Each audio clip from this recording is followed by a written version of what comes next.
Shelley.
It's 6:36. I'm calling the McLendon-Chisholm City Council meeting Tuesday, November 14th, 2023 to order. We are going to start with the invocation. Mr. Tucker, would you please do the invocation? Please bow our heads. Dear Lord, thank you for giving us this time to work on the issues that confront our city. Please give us insights, patience, and compassion as we work towards finding final resolutions. Let us always do your will. In Christ's name, amen. Floyd? Rise.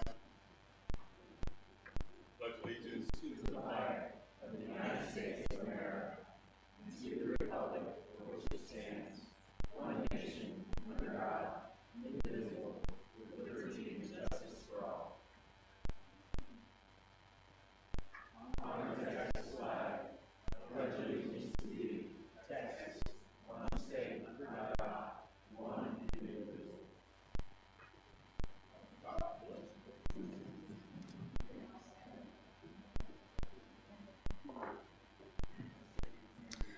Rules of decorum are in effect. We are going to start with citizen comments. First speaker up is Anthony Crawford. Did you not want, is it public hearing? Okay, I apologize.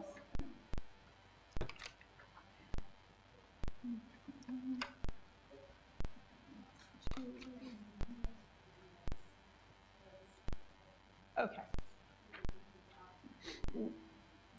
All right.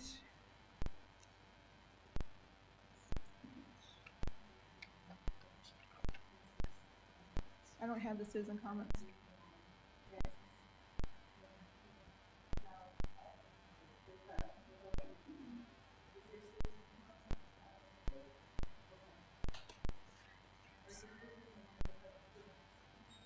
Okay, then we don't have, okay.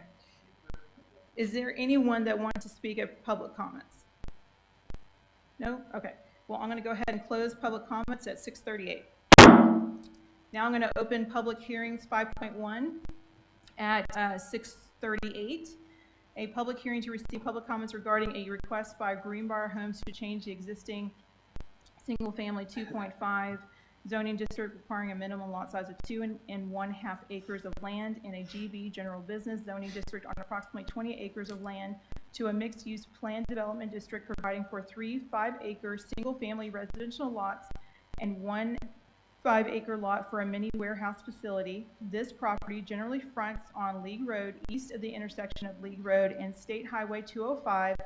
The Rockwall Central Appraisal District property identification numbers are 11404, 11408, and 11417. Okay. That's going to be 5 points. Okay. I got Ms. Erin Easter on 5.1.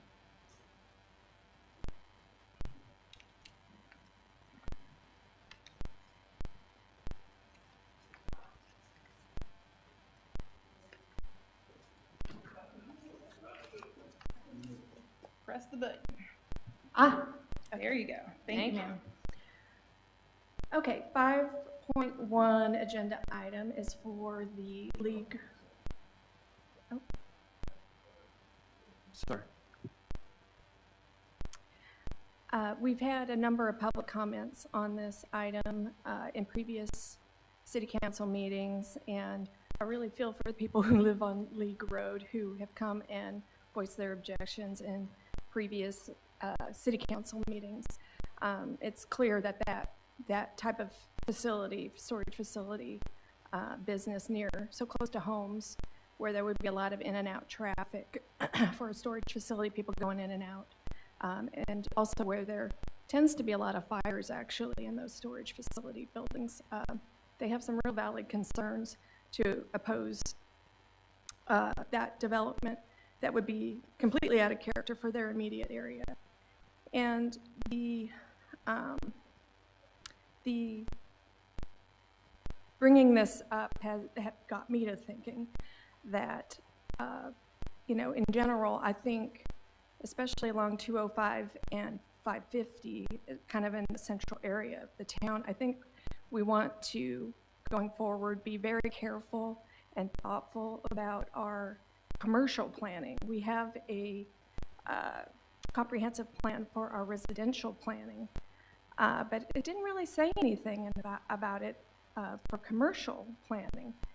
And it seems to me that we should probably have a plan for that as well. You know, we could do our commercial development like Royce City and Fate does and let anybody put up any kind of business along 550 and 205, but I personally don't want it to look junky like that. It looks pretty bad. No offense to Fate and Royce City, but I just think that the property values for our area would hold and potentially improve if we put more thoughtful planning into commercial development.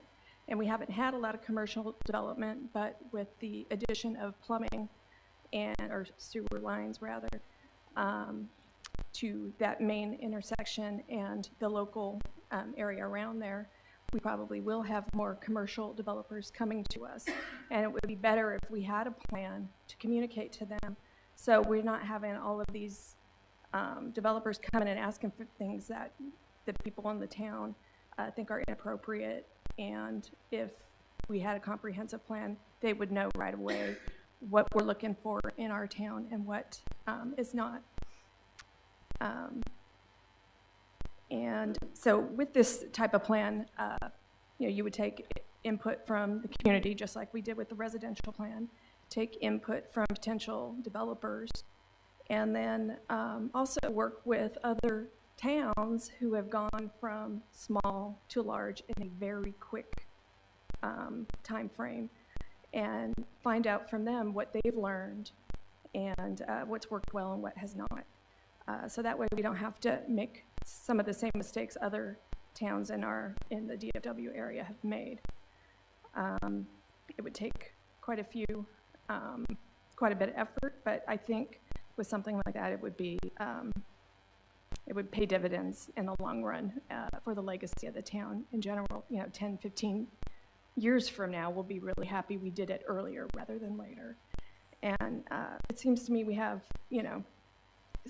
city council members who don't have anything to report on every time we come to city council meetings. So we have capacity to pick up this work, but somebody needs to step up and start this process and lead it and drive it to completion. And it will be a lot of work, but I think it's necessary.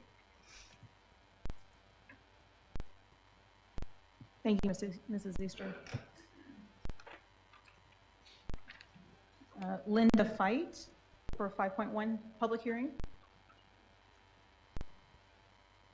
Hi, I just wanted to speak. I've attended several of the meetings already and I've spoke each time. And I continue to oppose the request for changing in the zoning to allow the mini storage. I agree with my other neighbors that we previously talked about the issue. And we want country residential living. I've lived there for 20 years. It's a neighborhood. It's not a commercial area. There's houses and then you go on down and you end up in Sonoma Verde. It's a residential area. It's not an area that would be good for a mini storage facility. And so I hope that you will stop letting them keep coming back. We'll all keep showing up. We'd like you to continue our same opposition through the next meeting. I went to planning and zoning. I came here. I'm back here today to support no zoning change that's going to put that type of facility in our neighborhood. Thank you. Thank you, ma'am. Ms. Sandy Webb for 5.1 public hearing.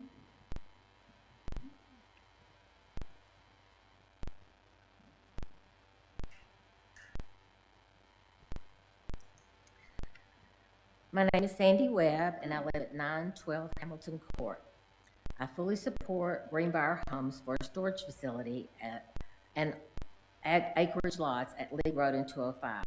This business will provide an attractive alternative for storage for our citizens who live in subdivisions. Greenbriar Homes and the city have received numerous emails from our citizens in support of this storage facility. And I'd like to close in saying that I know there are a lot of people here tonight, but y'all need to remember this city is over 5,000 people. So, thank you. Thank you, ma'am.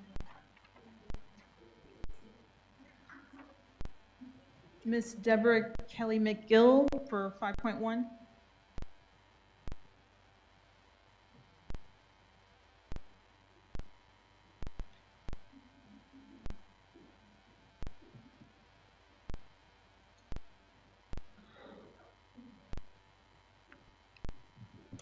Good evening to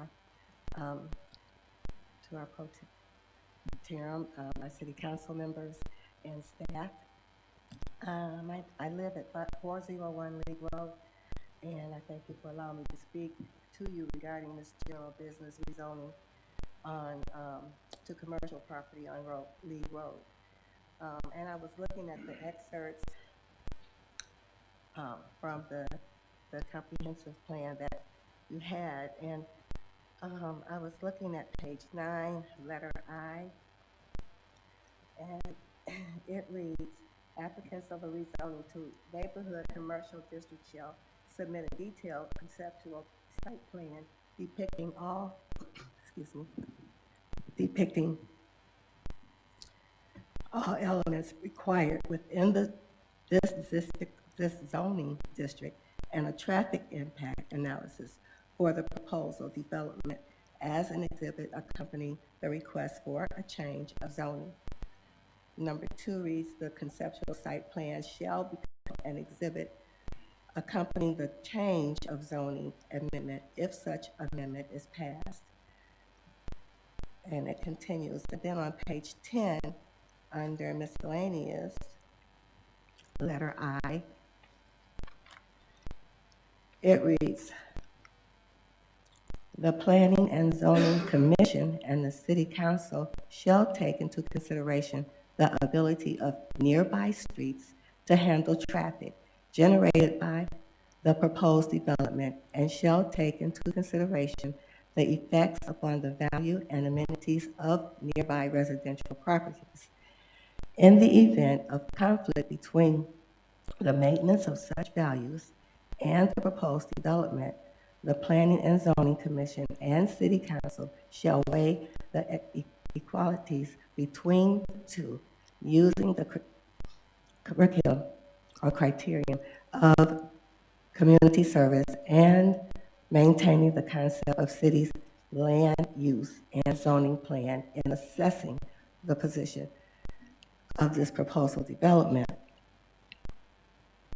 My concerns are many, but my focus is on traffic issues with incoming and exiting League Road. As a residential community, we are already concerned with traffic concerns being violated with reckless driving on any given time of the day.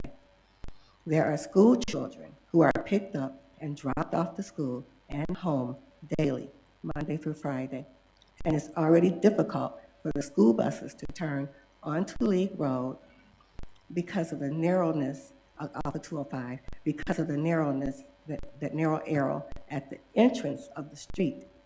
Exiting is the same way.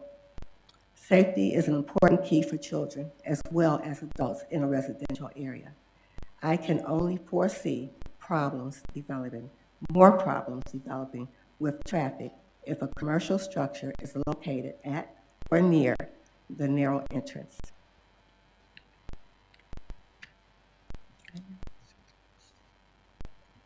The narrow entrance of League Road, I could foresee the traffic jams, more traffic jams, because we have that already.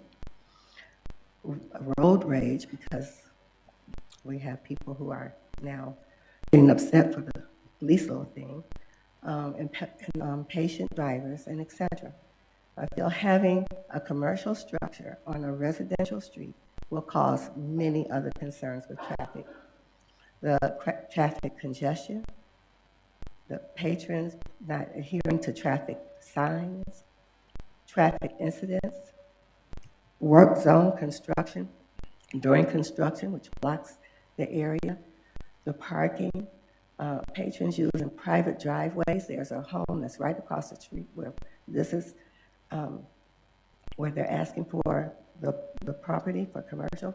It's right directly across the street from a home. Blocking residential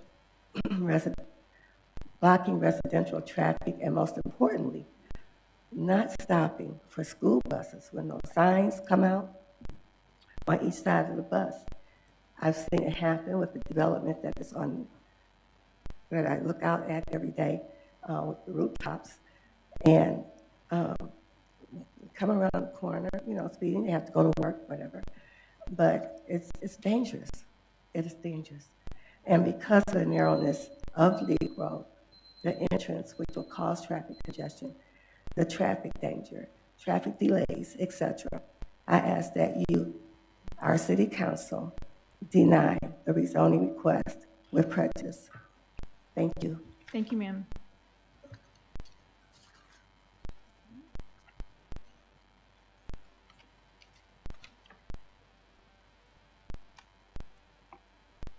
And then there was a pack that you wanted me to, the ones from.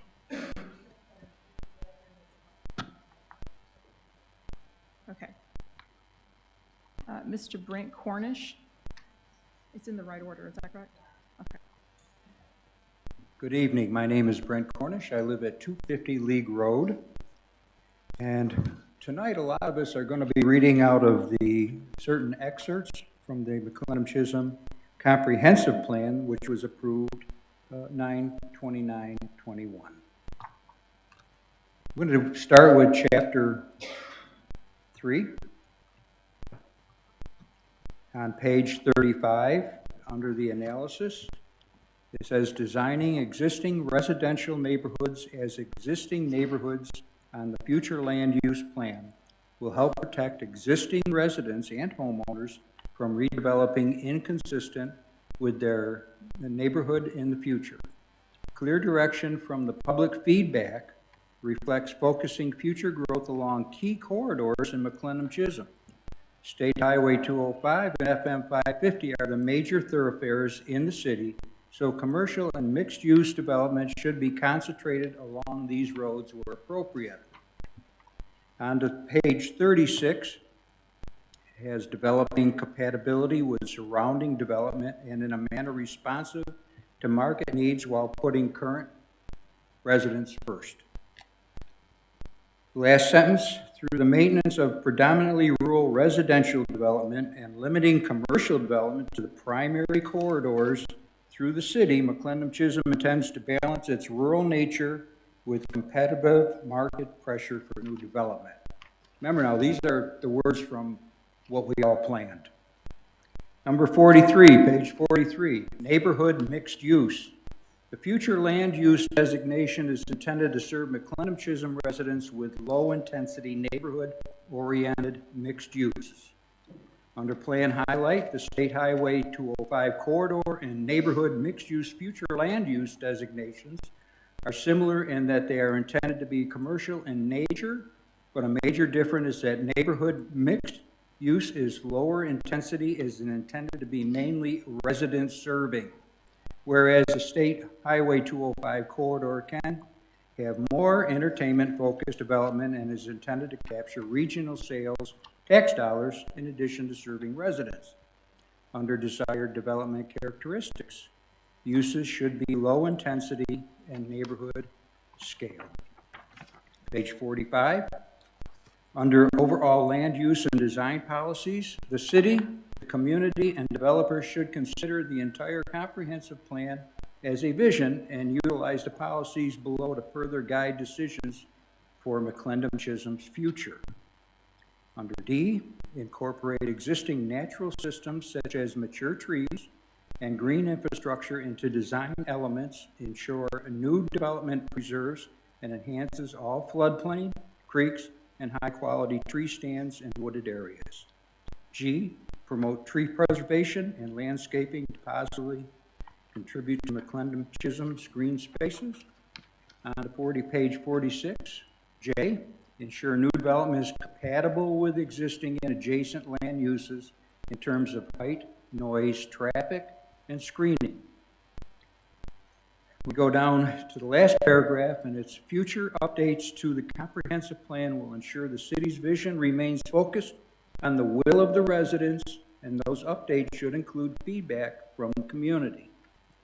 If you go to the middle paragraph, it says, when a request for development is inconsistent with a future land use plan, a request to the city must first be made to amend the future land use plan with an associated public hearing at the Planning and Zoning Commission with a recommendation to approve or deny, and then an associated public hearing by the City Council to approve or deny the request.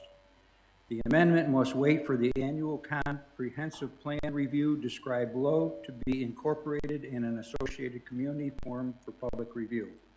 Then, if the future land use plan is amended, the application may be submitted for development consideration.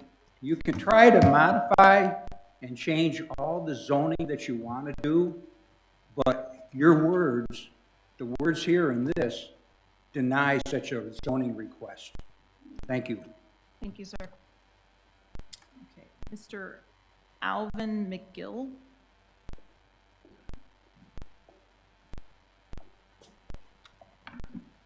Good evening. My name is Alvin McGill. I live at 401 League Road. Thank you for allowing me to speak to the City Council in regards to rezoning part of League Road to commercial. I'd like to read an extract from the McLendon-Chisholm Comprehensive Plan dated 2021 to 2040. Page 7, overview. McLendon-Chisholm is a one-of-a-kind city with residents who frequently tries to protect a peaceful way of life and wide open green spaces. When we originally moved here to League Road, we was able to experience a true country lifestyle. Sitting at the kitchen table, looking out the window to see greenery, cornfields, and watching animals in their natural habitats. We felt at ease and peace with wide open space. Now we look out the window to see rooftops, restless drivers, people driving to and from the subdivision that is now a part of our community. The environment of our community has severely changed. There's no more open space, peace and quiet or clean air.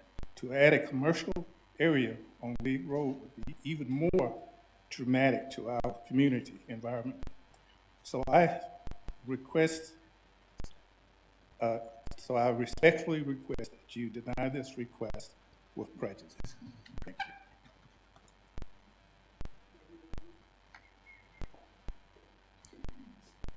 Mary Strauss.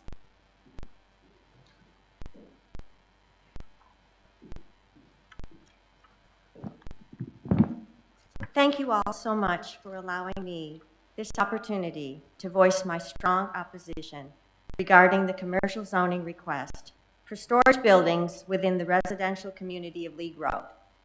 My name is Mary Strauss, and I have lived at 501 League Road for 18 years. We, the residents of League Road, have conveyed through various forms of communication to the city officials of McLendon-Chisholm that we value and appreciate our unique way of life, and we request that it be preserved and respected. Commercial storage businesses do not align with the comprehensive plan the city of McLendon-Chisholm implemented on September 29, 2021. This plan extends through the year 2040.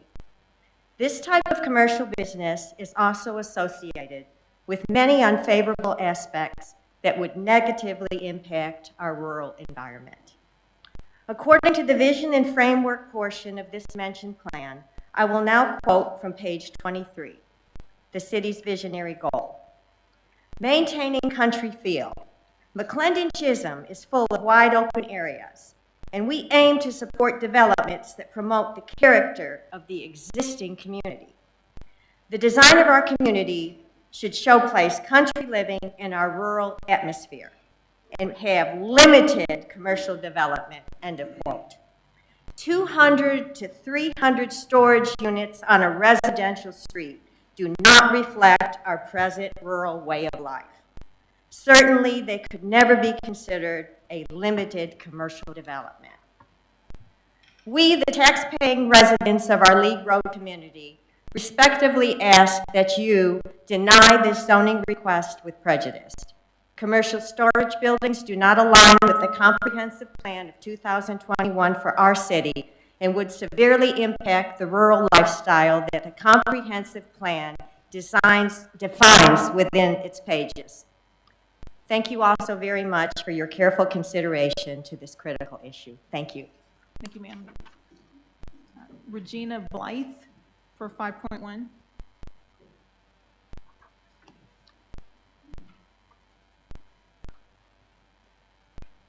My name is Regina Blythe, and I live at 500 League Road. I've lived there for nearly 21 years, and I oppose the zoning change from residential to commercial for the 5 acres on League Road that's been requested by Greenbriar Homes. The building of many warehouses on this property goes against the McLendon-Chisholm Comprehensive Plan, and if you refer to page 23, titled Peaceful and Quiet Retreat from Urban Life, it states we will continue to be an oasis from the more urban environments. Our way of life places high value on space, nature, and serenity. I ask the council to please deny this request with prejudice. Thank you. Thank you, ma'am. Pam Morris. I'm Pam Bazell Morris, and I live on 100 Serene Haven. I wanted to state that when I moved to McLendon-Chisholm a little over 2 years ago, I loved that the comprehensive plan for the city stated, and I quote, that this city is a one-of-a-kind city with residents who fiercely try to protect a peaceful way of life with wide open green spaces. It also states in Chapter 2 on page 28 regarding the vision of the city. In regards to planned and controlled development, the growth will be strategically placed along key corridors to preserve existing open space and agricultural land uses that exist throughout the city.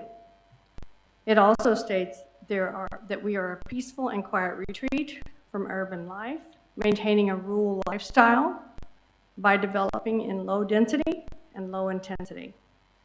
It also states that McLendon-Chisholm will focus commercial growth in the core of the city along key corridors, focusing commercial growth and activity nodes on the city's main corridor, such as H205 and FM 550. It will diversify the tax base and bring additional sales tax revenues to the city with modest businesses that provide a quaint and country feel. There is still plenty of land and space still available for growth on the main corridors of 205 and 550. So why should anyone be allowed or even want to go to a residential area with a small, very poorly maintained road like League Road to build a high-density, high-traffic business of any kind? Doesn't make any sense. And I'm begging you that you don't pass it. Thank you, ma'am. James Adcox.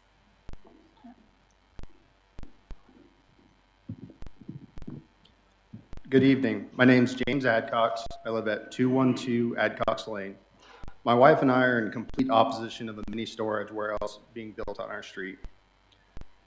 When looking at page 42 of the comprehensive plan, large building footprints should be prohibited to protect the quaint and rural feel of the city. A 5-acre facility does not sound quaint or rural to me. On page 48, there are some areas where increased development may have adverse impacts on the capacity of existing transportation systems. For instance, FM 1139 tends to be at overcapacity at certain times of the day, but has minimal traffic at other times of the day. State Highway 205 is a high volume corridor between Terrell, Forney, Heath, Rockwall, and is in serious need of increased capacity. I spoke to several other storage facilities in the area and I collected some data. In a 6-month time span, the business gates were accessed 20,450 times. Peak hours are between 6 a.m. and 10 a.m., 3 p.m. and 7 p.m. during the week. On weekends, the peak hours range the entire day from 6 a.m. to 7 p.m. on the weekends.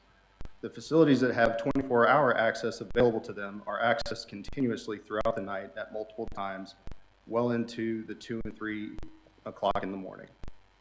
When we look at the intersection of State Highway 205 and League Road, it's already a very difficult intersection to navigate under current conditions. The road's condition is already being put under continuous stress with the continued development of Sonoma Verde and is already experiencing very large dips and potholes continue to grow. This is already being, that it's an uncontrolled intersection. Imagine adding another 3,040, sorry, jumped the line there. Imagine adding the people trying to bring in trailers, boats, and RVs that they don't operate on a regular basis, trying to make a turn that is already has to be adjusted in order to let 2 cars pass around each other. If the entrance gate is not constructed in a proper place, there's also potential that they'll have to block the road in order to make the turns and get into the driveways. TxDOT is considering adding a light at Sonoma Verde's main entrance, but the intersection at Lee is not on their radar, according to the plan that I read through. If we break those usage numbers down to a monthly rate, we see approximately 3,409 additional vehicles trying to access League Road at various times of the day, various sizes and configurations. This to me would be an adverse development for League Road causing additional wear and tear that the road was not built to sustain. We want to keep our neighborhood a neighborhood free of a mini storage facility where strangers would be coming and going at all times of day and night. Please vote in opposition with prejudice. Thank you for your consideration. Thank you, sir.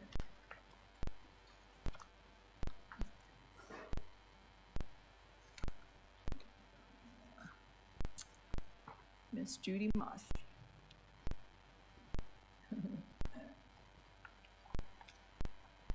It seems I've become a regular again.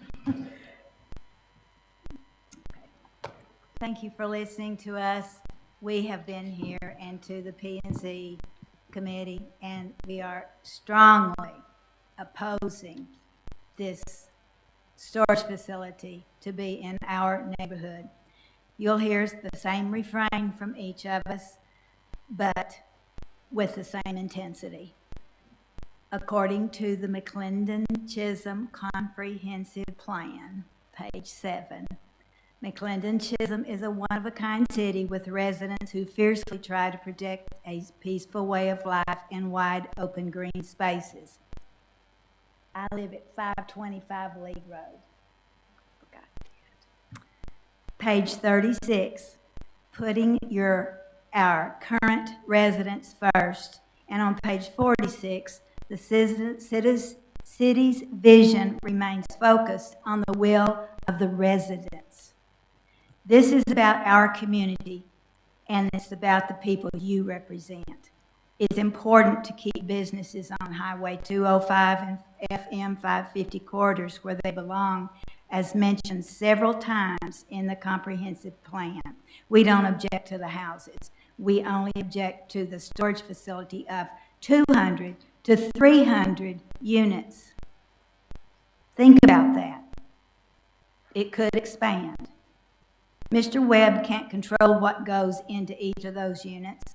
Look at the storage facilities that already exist in this area. After research, we found these facilities can contain perishable items, combustible or flammable substances, hazardous substances, illegal items, sometimes businesses and garage sales. And I see that every time I go up and down the highways at these storage facilities. Examples of some past decisions made by McLendon-Chisholm. All of them were in commercial areas and rejected. A dollar store was denied to be located behind the Shell station on FM 550, partly because people in the community thought the store did not reflect what we want in our community. The fire station was considered for building in that same location. The decision for a more appropriate location was made to put it in its current location. Chisholm Crossing objected, number 4, objected to a storage unit on FM 550 across from the Shell station. It didn't pass because the people in that neighborhood didn't want it. That's our situation right now. Mr. Coker said he works for the city as a consultant. He should only give you information. He does not determine the outcome of this request. He does not make decisions for our community. You do. Why does Mr. Coker want to modify the frontage width of the storage facility? There's not enough street frontage to put in the storage facility project. That's why.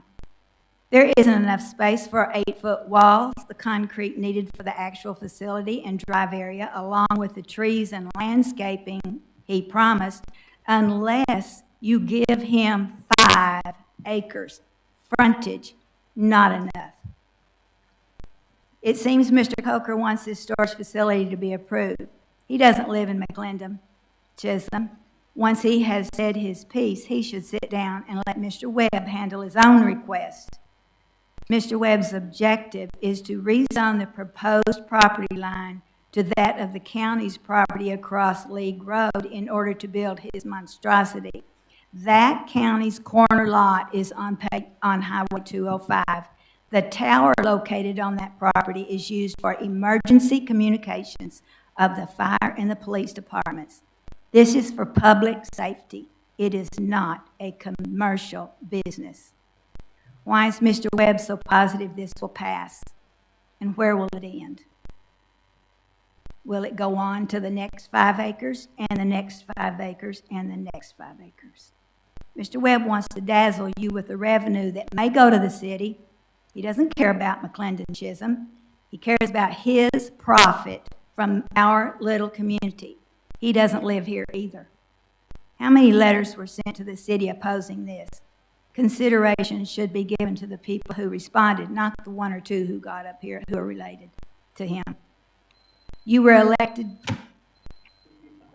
tonight. Make your decision based on what the neighborhood people want and the McLendon-Chisholm Comprehensive Plan states. Tonight, you deny with prejudice this request. Don't let this keep coming up over and over and over. Thank you so much.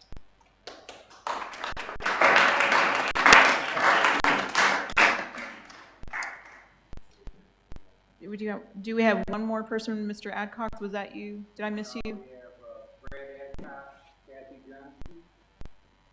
Abby Johnson? Kathy Johnson. Okay, come on up. You lost it. I lost it. Was it? Good evening. I'm Kathy Johnson. I live at 1155 Frontier Trail.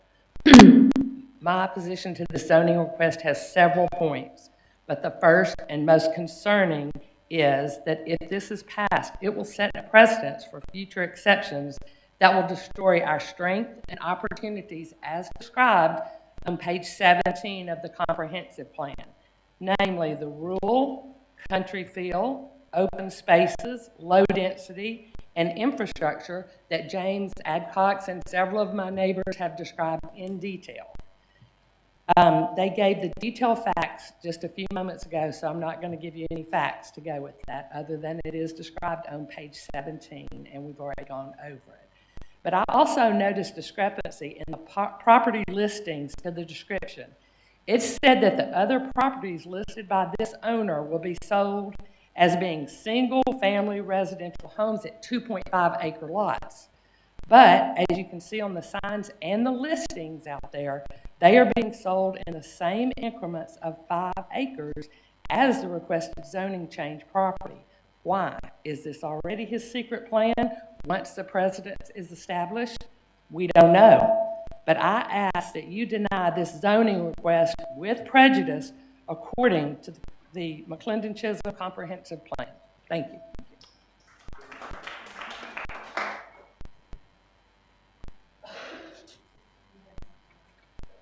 Is there any more? Mr. Adcox? Okay, thank you. I just need you to state your name and your address. No problem. Okay, thank you, sir. My name is Brad Adcox, and I live at 280 Adcox Lane. You guys should have a letter. If not, I'm going to summarize one my father wrote. He owns the corner lot of 205 on League Road. That used to be the small engine repair shop. Me and my brother own Adcox Lane, which kind of goes 33 acres, right off of League Road. This has been to the city 2 different times, and we have opposed it every single time. They sent out 19 different letters. All 19 came back opposed. The comprehensive plan says country living. When you look out, you don't see a storage unit. This should be a hard no from the city, not a soft no.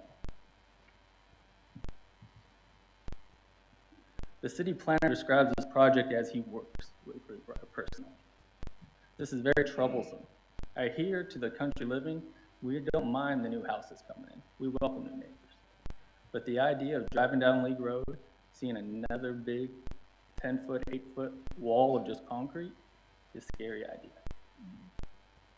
The builder seems to have been coached to see what he needs to be done time and time again to keep coming back. I'm opposed. My neighbors are opposed. Really, the city needs to be opposed.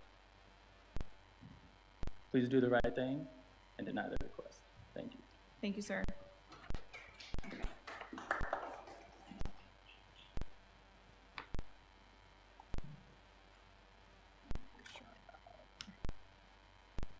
All right. Mr. Ryan Webb? Did you want to speak at this public hearing, or you want to wait to your? Okay, great. Okay, I'm going to go ahead and close public hearing for 5.1 at 7:18.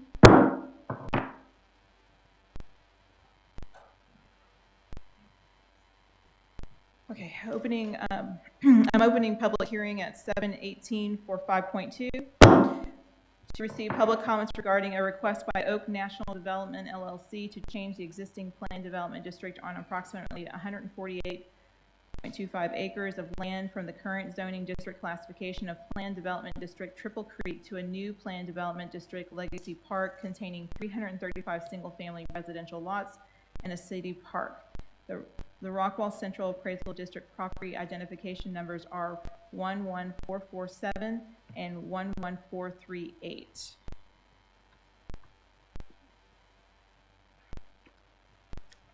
Did you take back the paper? Oh, you didn't. Here we go. Sorry. Thank you. Yeah. Gina Manis for 5.2.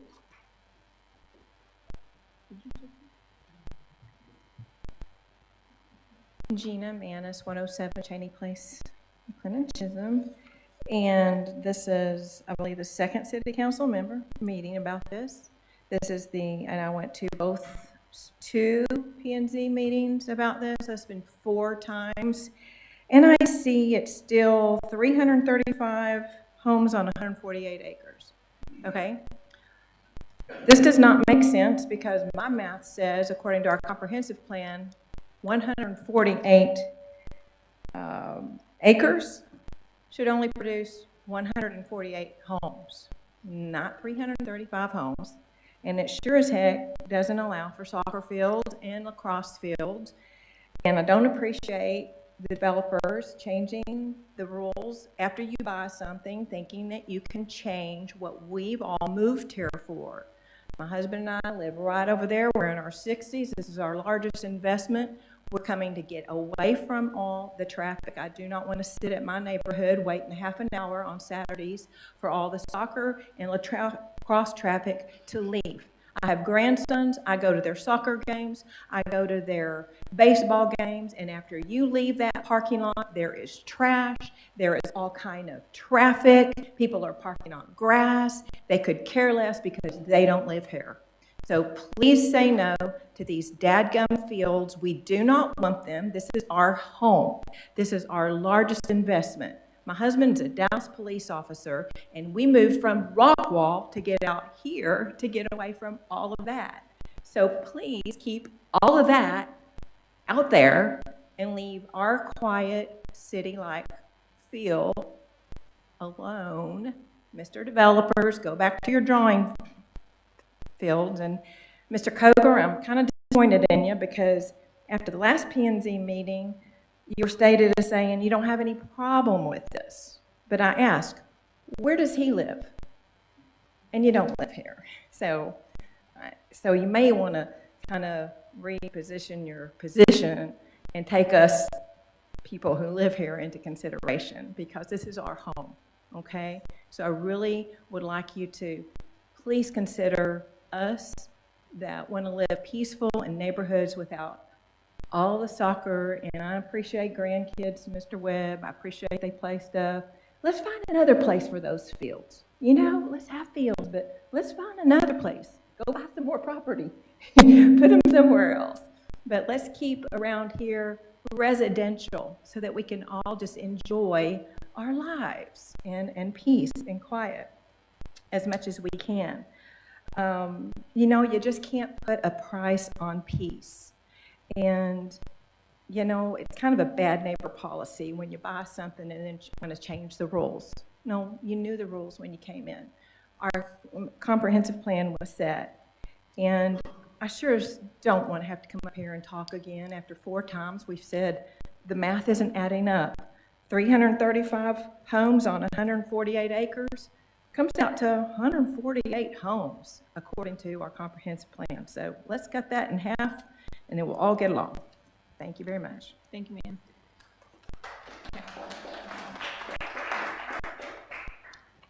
Tony Crawford on 5.2. Do we have the mic for him?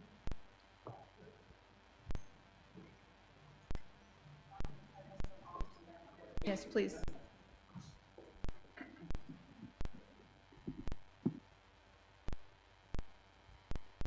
Good evening. Tony Crawford, 104 Lavender Place here in McLendon.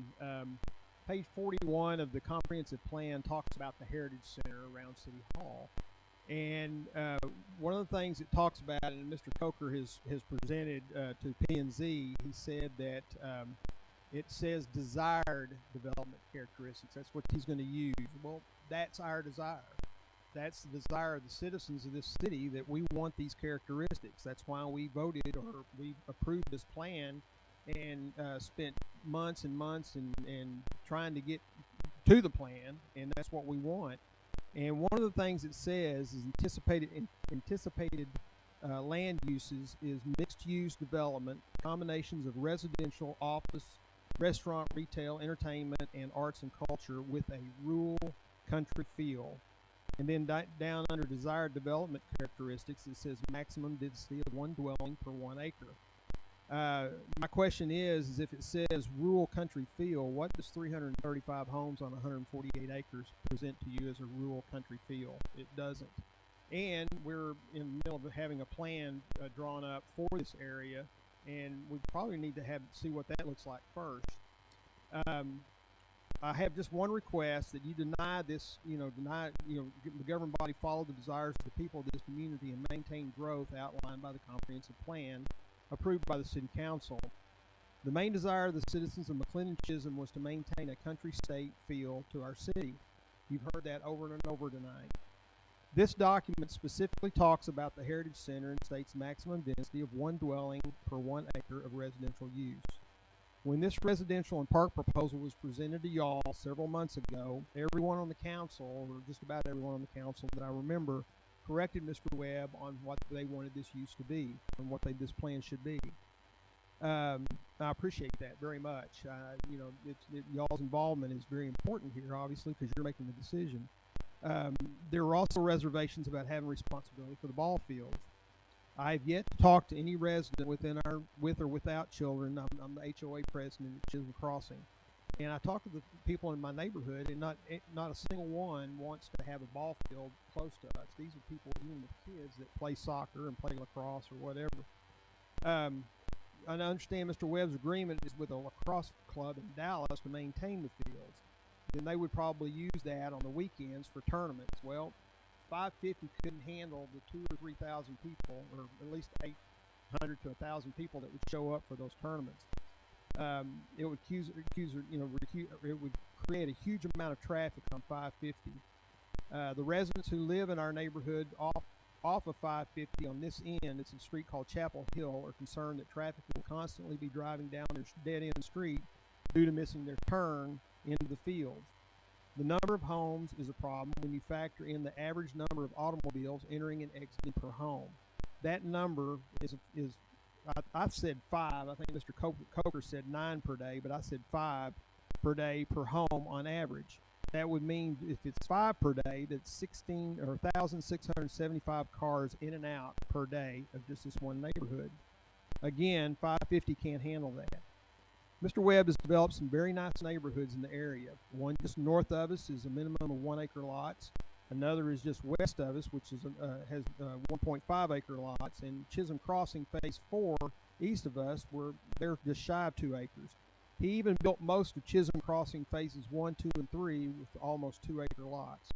So it's hard to understand why this neighborhood proposal is all high density. The people want the city to follow the comprehensive plan. In fact, the plan has been reduced from 1.5 acre lots to 1 acre lots. County records show that Mr. Webb purchased this land in January of 2022. That's at least a year after the comprehensive plan was in place. Calling for 1 home per 1 acre, and was the plan in 2021. Where I want Mr. Webb to be successful, which in turn makes McLendon-Chisholm successful, I would want him to reconsider his plan if he can't make it financially work for him. The developer across the street, just here right across the street from City Hall, worked with our neighborhood to build homes in line with what was already here. They are all 1 acre lots. From my understanding, the developer actually bought that land from another developer who couldn't make the 1 acre lots work. Mr. Webb has stated that he lives in the community and wants what's best for our community. I would say that is adhering to what the citizens want, and that would be that what is outlined in the comprehensive plan. So again, I request Mr. Webb work with the city and the citizens who live here to make this a great community by decreasing the density of his project. Thank you. Thank you, Mr. Crawford. Okay, so Shelley, there was no other ones that were, okay, so I have, do you want me to read them out or for public record? I think that's probably, okay. So we have 30 in favor of the, this plan development for Legacy Park. I think it would be good to say the name so that it's in record. We have Sandra Webb, Christina McWhirl, Jeff Mahinas, Jeremy, and I apologize, I'm saying your name incorrectly, Jeremy Emmett, Erica Ewert, Tyrone Davenport, Brandon Webb, Cynthia Webb, Shayla Klokus, Matthew Klokus, Kate Kenton, Robert Kenton, Raquela Webb, Cheryl Davenport, Jessica Cunningham,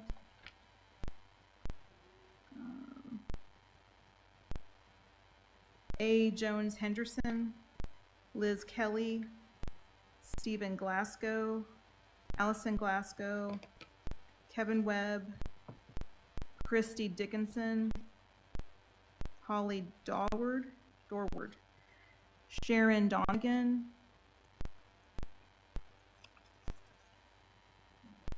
Denise Wheeler, Penny Maris, Brian Davenport, Debbie Davenport, James Mead, Steve Kelly, Robin Mead. All right. I'm closing the 5.2's public hearing at 7:30.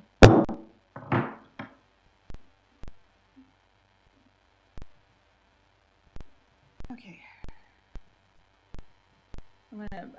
We're gonna take a break for 2 minutes to do restroom real quick. So we're gonna break at 7:30 for a restroom break, and we'll be back in 5 minutes. I'm sorry.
Okay, we're going to get back to order in a second.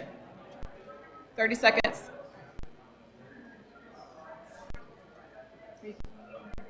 Oh, you are behind me.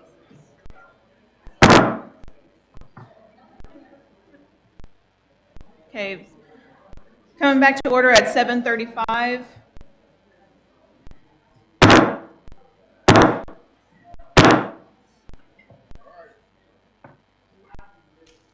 Thank you.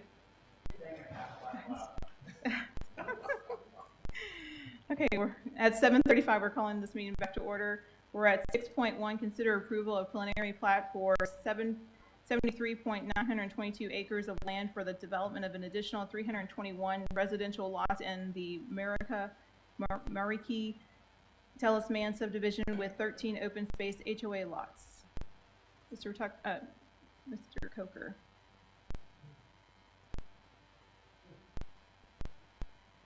Madam Mayor, members of the council, the Planning and Zoning Plat Commission considered this application for this preliminary plat for 73.922 acres at their last regularly scheduled meeting. They have recommended approvals with no additional conditions. Let me remind the council that you have three choices when it comes to plats. You can approve it, much like the Planning and Zoning Commission did. You can approve it with conditions. If you have a condition, it must be a condition that is consistent with the subdivision regulations for the city and the interlocal agreement with Kaufman County. Or you can disapprove it, and if you choose to disapprove it, you must specify what the disapproval elements are, and then the applicant has unlimited time to fix that and come back to us. So the Planning and Zoning Commission has recommended approval. Staff's recommendation was approval as well. I'd be glad to answer any questions that you might have. Does anyone have any questions for Mr. Coker? Okay. Well, I'm open to entertain a motion.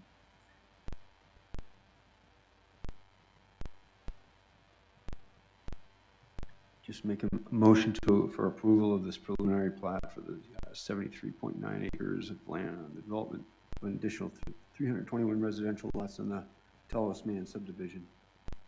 Thank you, sir. Do we have a second? I'll second. Are you ready to have discussion? You want to have more discussion? You're good? Okay, we're ready for a vote. All in favor of this motion? Aye. Aye. Okay. All in favor for approval of the preliminary plat for 73922 acres of land for the development on additional 321 residential lots in the Meraki development. Okay. Now we're on 6.2, consider approval of a zoning district change as requested by Greenbriar Homes from the single-family 2.5 residential zoning district and a general business zoning district to a planned development district for the development of 3 single-family lots with a minimum lot size of 5 acres of land and approval of 1 5-acre lot for a self-service mini warehouse facility.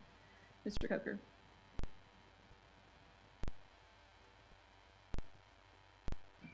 Madam Mayor, members of the council, this request was considered by the City Plan Commission at their last regularly scheduled meeting, and they have recommended disapproval, denial without prejudice. For the record, a denial without prejudice, when you consider this, it will take 4 affirmative votes of the council to approve this rather than a simple majority, because the Planning and Zoning Commission has recommended denial. So, in denial without prejudice. Without prejudice then allows an applicant, should the council agree with the commission, they can refile their application immediately.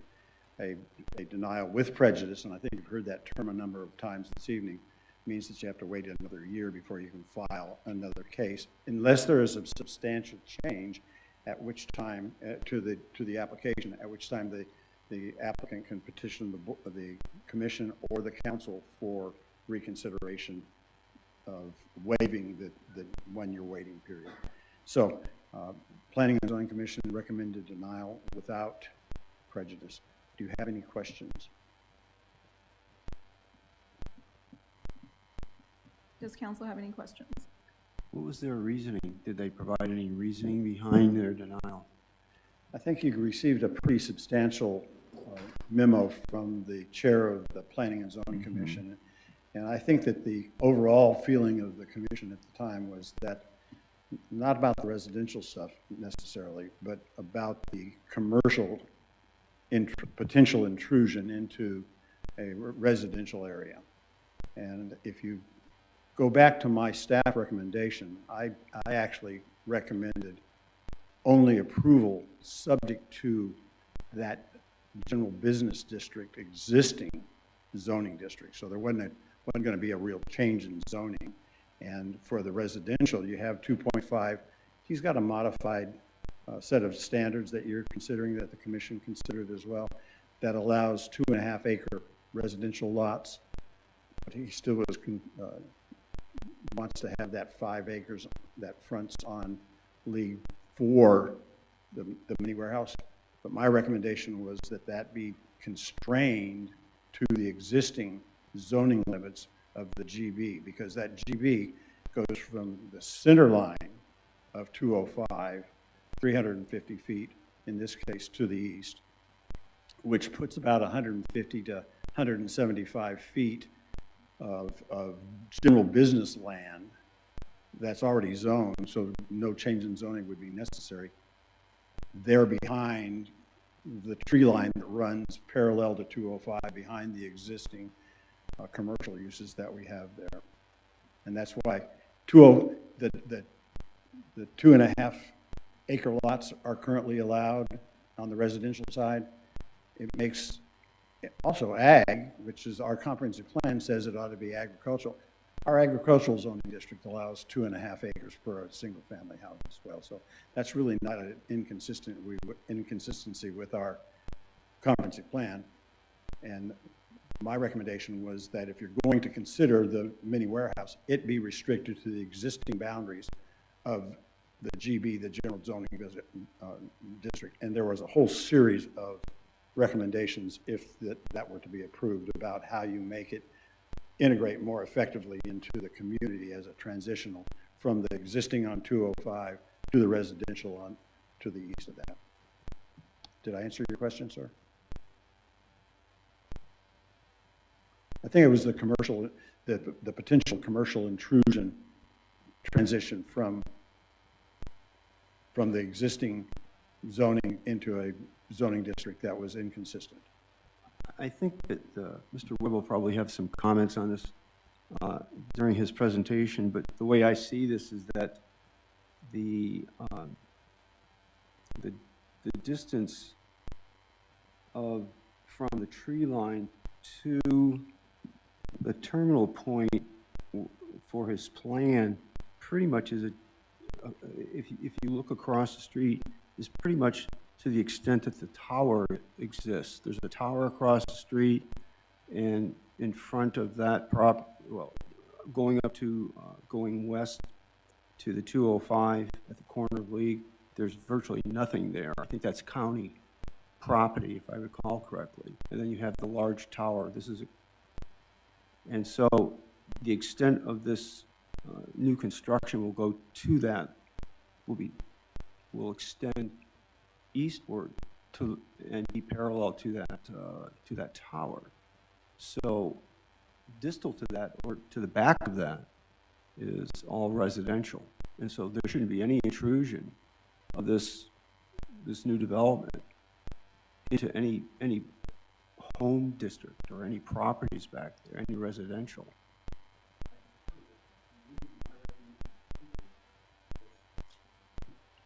It makes it a whole lot easier for you to hear, doesn't it? The reason I recommended approval, but consistent with the existing boundaries of the general business, felt like it provided enough separation between the existing residential zoning district, which is the 2.5, SF 2.5, and the area that general business allows for a mini warehouse, subject to an S&P. And what this would have done is essentially said, You got general business, you can do this that way. That 350 feet from the center line, there's a provision in there, and I put it in the report, that allows me to extend that up to 100 additional feet if there is another property line that is within 100 feet, so within 450 feet of the center line of 350. But on this side, the level property, which is the property we're talking about, there are no property lines on this side of League until you get much further down League Road. And so I didn't give Mr. Webb the ability to expand that from, I think it's about 175 feet of general business district zoning that exists today to extend the request further down League Road. And I think that's one of the complaints of the residents, is that they're apprehensive about it being extended well beyond the point that he's demarcated in his write-ups here. And I agree with that. The reason, my recommendation was that you approve the request, and there are two big elements. One is to reduce the residential lot size, not the lot size to go below 2.5 acres, but to reduce the width of the access to League Road. The current code, irrespective of what that zoning district is, if it's residential, it requires 300 feet of street frontage. Right. Okay? But our comp plan recommends that we reduce that to 150 feet. We haven't done that yet, but with a PD, you can do that. You can change it to 150 feet of street frontage for the houses, and that would, and still 2.5 acres, fully consistent. And then if you say, we can allow a mini warehouse in the existing zoning that would allow a mini warehouse otherwise, you can do that too. There's another section in our zoning ordinance, in section 3.3, item 17, and it prescribes some additional specific requirements for mini warehouses. First thing is the maximum frontage on the street, on the public way, for that portion of the lot may not exceed 100 feet. So you've got a maximum of 100 feet of frontage for a mini warehouse. And the idea is to minimize that visual impact adjacent to the roadway. So let's say you got 170 feet of width in reality, but our code says the maximum you can have for a mini warehouse is 100 feet of frontage. Now that doesn't keep you from coming back to 100 feet or even 25 feet and bumping out and coming back. But the objective there is so you can kind of screen it and make it fit more comfortably into the community. And that's when you take a look at the landscaping and the visual buffering that I recommended, you really end up with a facility that is very difficult to see. Second thing, it requires a minimum driveway of 24 feet, and that driveway access, and that's the minimum width for a fire lane, 24 feet. That width then has to be included in the 100 feet. So there are a lot of constraints that are going to pull the frontage, the visibility of this thing, should it be approved, down to where it's not, and there will be traffic. There will be traffic. But at the end of the day, the Planning and Zoning Commission has recommended denial without prejudice. It will require 4 of you to overturn their recommendation. Other questions? Yeah, is there a traffic study that's required for this prior to a vote? No, sir. How about a site plan? Is there a site plan that's required for this? Concept and site plan? He's got a concept plan included in the application. You should have received from him and from the Planning and Zoning Commission a modified set of development standards and a modified concept plan. I don't have that in front of me, but my recommendation, if the council is going to consider approving this, is that we get a revised site plan that conforms with the requirements of section 3.3, subsection 17 of our zoning ordinance, which is the 100 feet of frontage, 24-foot driveway, because I don't believe that the current one shows that. I think he actually has it much wider, adjacent to League Road. Help me out with my ignorance, but is there a difference between a concept plan and a site plan? I would think there would be. Well, a site plan can be a whole lot more specific. Right, that's what I'm thinking. Yeah, and whereas a concept plan, you know, it's a sketch basically. It says, we're gonna have a wall here, we're gonna have units here, drives here, fire lanes here. And those kinds of things sometimes get modified, especially when you're platting, and he's gonna have to plat. If this gets approved, he's gonna have to plat all of this property, one way or the other. And at that point, the site plan and the preliminary plat, or that site plan, preliminary plat, and final plat, all have to look the same. When you hold them up to the light, they have to be the same. Okay. We're trying to give the council some guidance on what you should expect and what the citizens should expect if this were to be built. Just a quick question, Mr. Holla, it was brought up P&Z, and I'm going to have you up in a second, Mr. Rohde. They voted, the Planning and Zoning Commission recommendation denial without prejudice is, since they voted that way, what does that mean for here for the city council? It was like 4 votes to change that or to overturn it.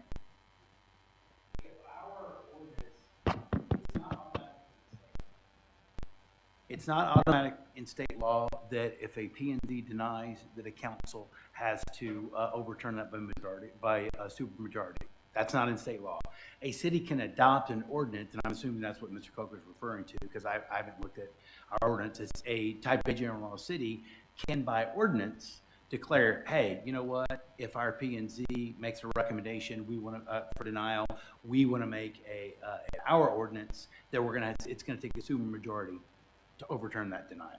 So that's all it really means for the city council. I just wanted a point of clarification. Commissioner Rohde, would you please come up?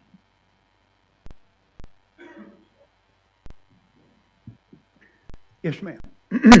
Okay. Mr. Tucker, if you will refer to the Planning and Zoning Commission memorandum, pardon me, about halfway down, it says this application was judged to not be conforming with McLendon-Chisholm comprehensive plan or the future land use. It said staff recommended approval based on modification of application concept plan, included nine provisions or 9 conditions that they wanted P&Z to approve. And after a detailed discussion, a motion was made and seconded to deny the applicant's request to change from the SF 2.5 to a planned development with 4 or 5 acre lots. The motion also carried unanimously. The rationale included non-compliance with the comprehensive zone, citizen concerns, the will of the people, the public opposition with potential expansion to the existing GB zoning along League Road, and non-compliance with the City of McLendon-Chisholm's Code of Ordinance. This denial was done without prejudice, allowing the applicant to continue to work with the city to develop an acceptable plan. And that's in your packet, our reasoning. I saw it, I read it. Okay. I also was at the P&Z meeting, and I also looked at the video a second time. So I'm aware of that. Okay, good. Thank you, sir. Okay, so now we'll have Mr. Ryan Webb.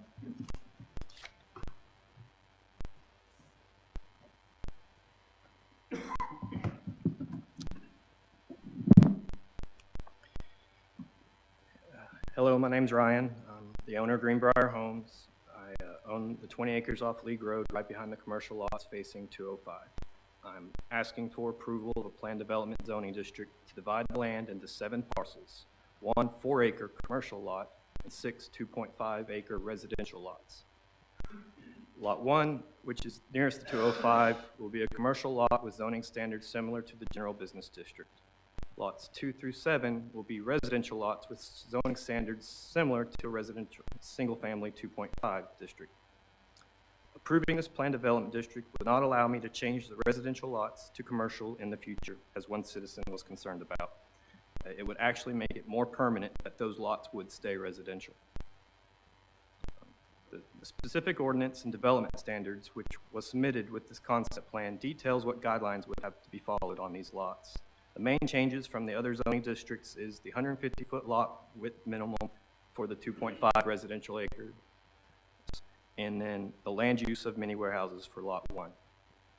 If you look at the property across the street from my 20 acres, you will see that the first lot near 205 is an existing commercial lot with the metal tower on the back corner of it. And then after that lot, there are 2 ranch-style home sites that have pastures for horses and cows and metal buildings for storage on them. I originally had the 20 acres divided into 4 5-acre lots, but after hearing the concerns of a property owner across the street who lives on the first house about wanting to not have commercial infringement on residential, I revised lot 1 down 20% to 4 acres. So now that only residential lots will face the existing residential properties across each other, as across the road of Lee Road, and only the commercial lot will face the existing commercial lot across the street. And so I feel that I've made a significant change to the project to respond and solve that neighbor's concern, again, by reducing lot 1 to 4 acres. Second page. This is a zoomed-in section of the Lee Road from the city zoning map, and I've highlighted lot 1 in red and lots 2 through 7 in yellow. One of the purposes of a planned development district is to have the practical flexibility to deal with the land that has mixed use of residential and commercial lots on it.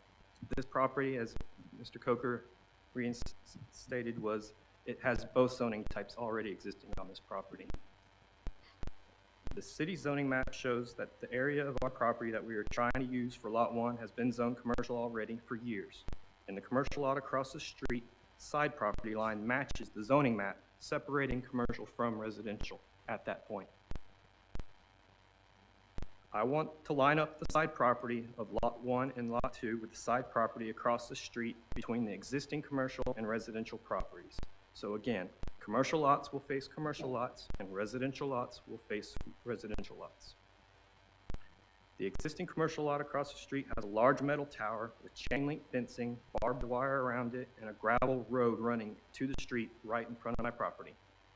It would be a detriment to any residential lots on my side of the street to have to face that directly in their front yard. If we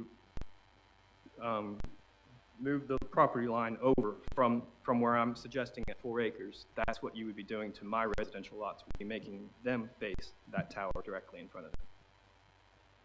The commercial lot across the street from lot 1 also does not have a screening wall, which is required in city ordinances between commercial and residential zoning. In contrast, I've agreed to follow Mr. Coker's recommendation of an 8-foot wall, even though only 6 foot is required.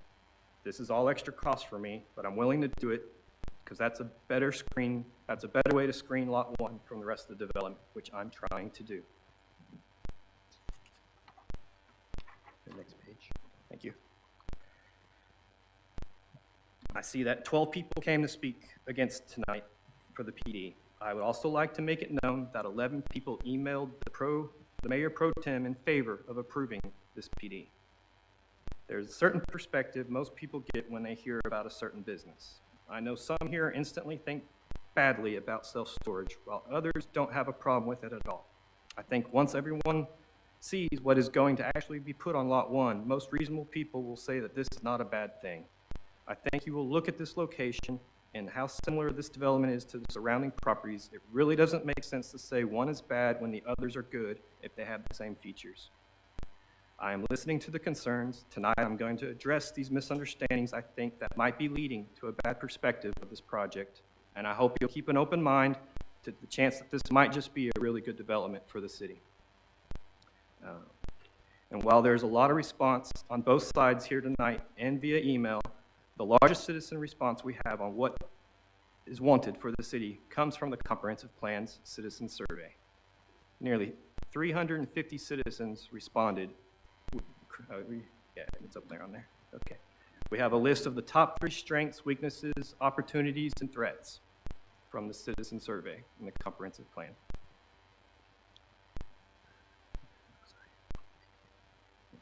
This development conforms and supports the first and second top strengths. Lots 2 through 7 will keep the rural country feel that is there, and the large 2.5 acre lots that are desired so strongly by the citizens. Looking at the citizen surveys, cities' second and third weaknesses, it is clear that the majority of citizens are asking for more businesses. This development helps fix that second and third top weakness by adding one new business to the city. This development conforms with the top first opportunities of using land in a mixed, more commercial use. This development does not increase any of the 3 top threats. The action section of the comprehensive plan development has a goal to bring in at least 10 new businesses by 2031. This would, I believe, be the first one of those 10 that are supposed to be getting. Next page, please. This picture is showing the 20 acres divided by land use. I will stress again that this closely matches the current zoning of the property. I know we are going to spend a lot of time on discussing Lot 1, but it's important to remember that 80% of this project is large lots for residential use that everybody is happy about.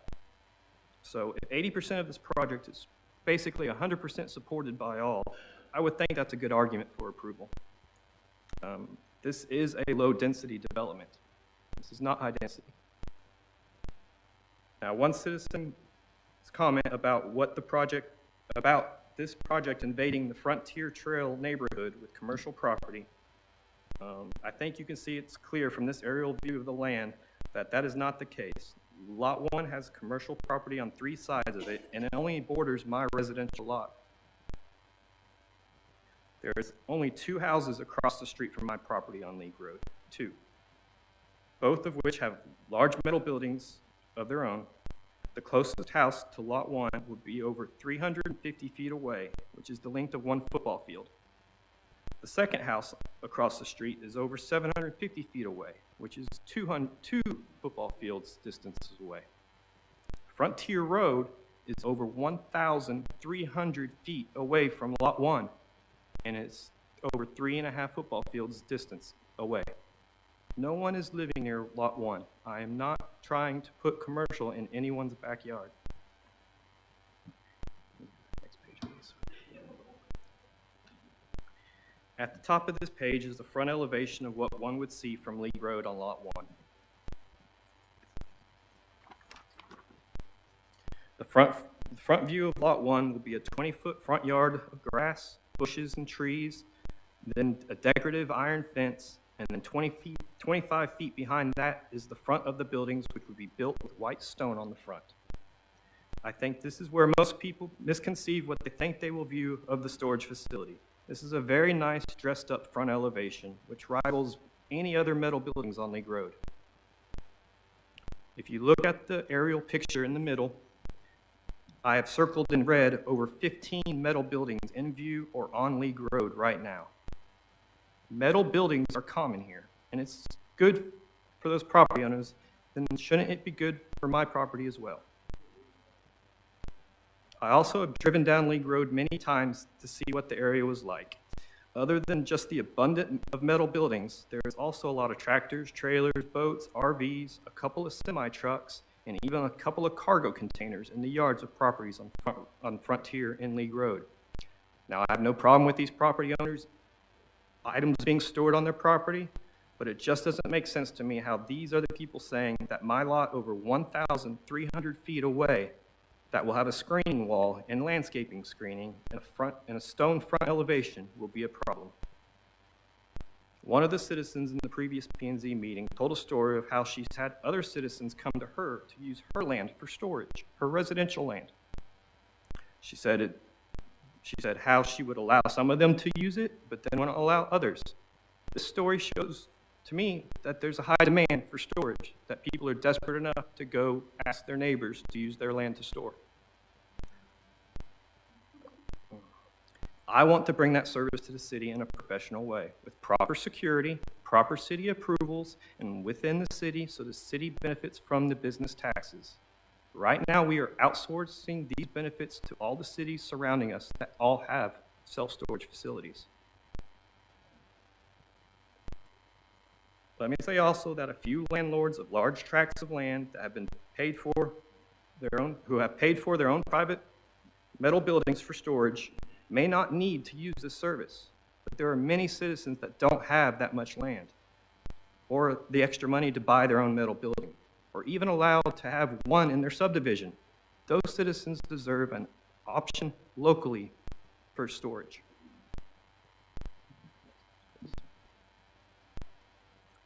Another concern often mentioned, which is a misunderstanding, is there will be no lights shining into the neighbors' windows from the self-storage buildings. Again, the nearest home is over 350 feet away.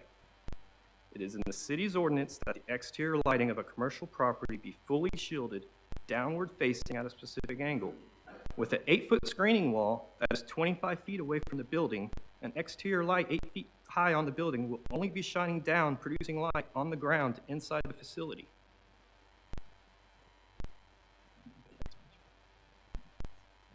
All right, this is a plan of the 205 expansion in crossing League Road here. For everybody who was concerned about traffic and the entrance to League Road, I am too. And this plan is in process of being developed. They're going to redo the entrance to League Road. It's in the plans for the 205 expansion. That big pothole, that narrow entrance is all being redone. They're going to pave it about 40 to 50 feet into League Road.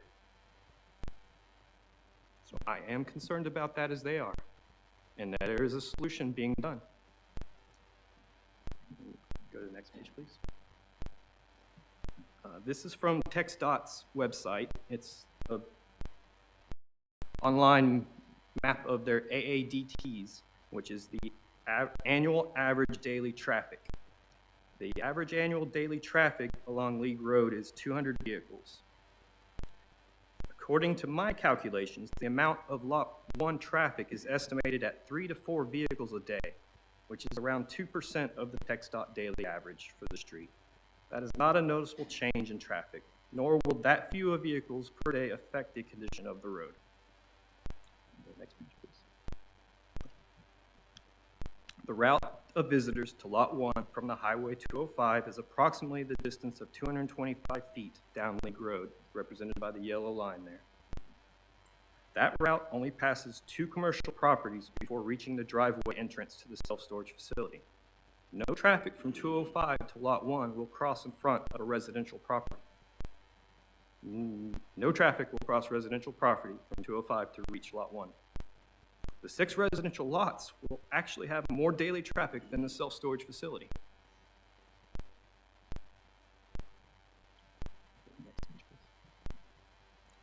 Property values. The nearby residential property values will benefit from the new homes that will be built on these new residential lots. With these new homes as comps, current homeowners will get better appraisals when selling their home or trying to refinance or cash out equity on a loan. The nearby commercial properties will also benefit from the new business on Lot 1 from increased property values, as well as more marketing dollars bringing customer traffic to those businesses. The tax revenue from a new 3,000 square foot home on a 2.5 acre lot will be around $10,000 annually. There will be 6 of those on this project. And the current land's annual tax is approximately $300. The tax revenue from a mini storage facility will be around $100,000 annually, compared to the land's current annual property tax of approximately $300. The increase in the city's tax revenue from this development will trickle back down to the citizens and city maintenance and services that y'all can provide with a larger budget. This is a win-win for everybody. Back to the first page.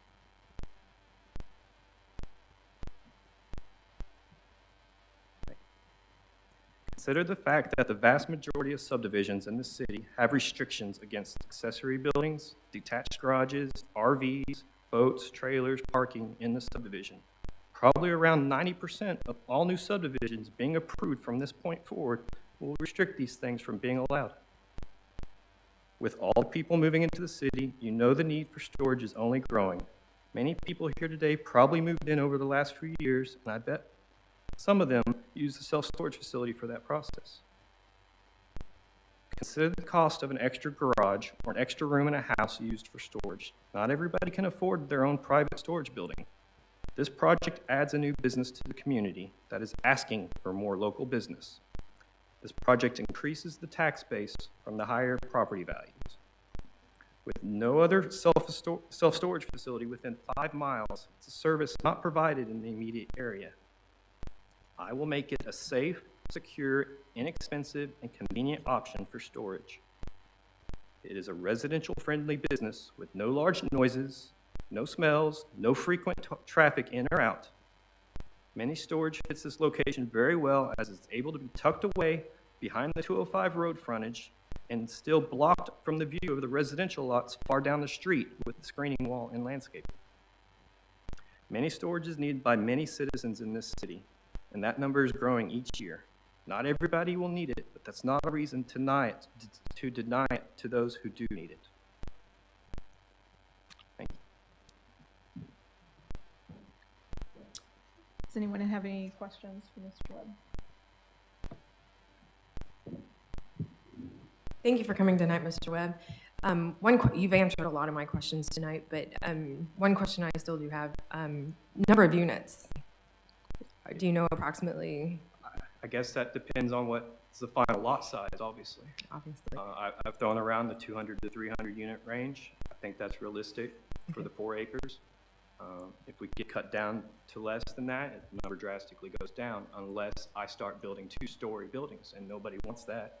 No. I mean, I'm trying to keep commercial property facing commercial property, residential face residential, and by doing that gives me enough land to keep everything 8-foot tall buildings. So the 8-foot wall perfectly covers the side view from the residential lots. Okay. Yes, can you go to that slide? One down. I'm trying to understand on this one, I guess the tower is across from the one that you have in red, right? And is that considered already commercial property? That's a commercial property zoned commercial right now, and it has been for years. Okay. Again, that middle tower's got barbed wire chain link fencing on it. It makes a big buzzing sound. I'm sure Mr. Cornish can testify to that. It's pretty ugly. And you're lining yours up with that commercial property? That's the 4-acre adjustment. I tried to reduce the lot from 5 acres originally to 4 acres to appease the citizen concern to match up commercial property existing with the commercial property proposed. Okay, and behind that tree line is where the country store and everything is. On so the other side basically property, trying to line up with the other commercial properties. The other side property has a very mature tree line. I want to preserve that. Okay. I want that to be a natural landscape barrier. Mr. Coker suggested a 6-foot wide landscape barrier there and then a solid fence. I'm fine with doing that. I think that saves the trees and still completely blocks the view from 205, which is one reason why I didn't purchase land directly on 205 from advice from some people that it would never be approved to be facing directly on 205, that would be undesired. In your front is going to be the stone, and then you have 25 feet of landscape. Did I hear that correct? The front lot, building setback is 20 feet on general business. Okay. And so I copied that. General business zoning's front setback is 20 feet. And so I was going to have 20 feet of grass and trees and bushes, and then the entry fence and gate, and then there'll be another 25 feet of driveway between the fence and the first buildings. So the first buildings are approximately 50 feet back. Okay, and the fence was 8 foot as well. The front fence isn't been determined. 6 foot's fine, 8 foot's fine, if y'all have a strong preference. That's all I have. Thank you.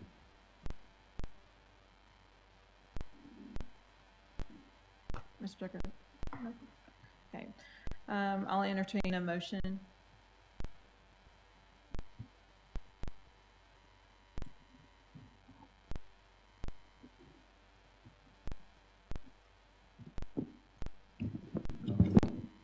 I'll make a motion to consider approval of the zoning district changes requested by Greenbriar Homes from the SF 2.5 residential zoning district in a GB zoning district to a planned development district for the development of the 20 acres.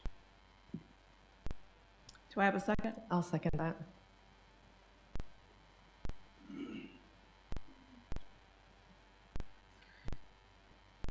Oh, sorry. All in favor of this motion? Aye.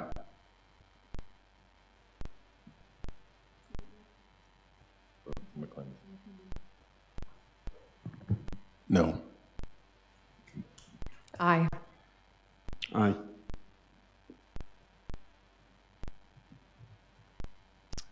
I'm going to deny it. Not aye. No.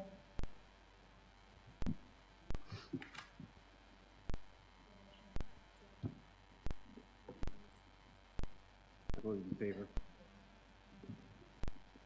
Motion carried for approval. One more time? Okay, so it did.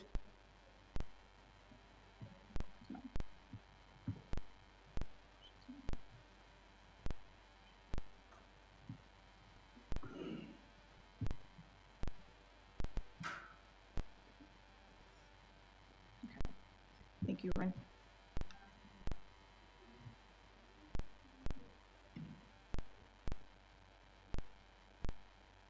Is the Kaufman gentleman here? No? Okay.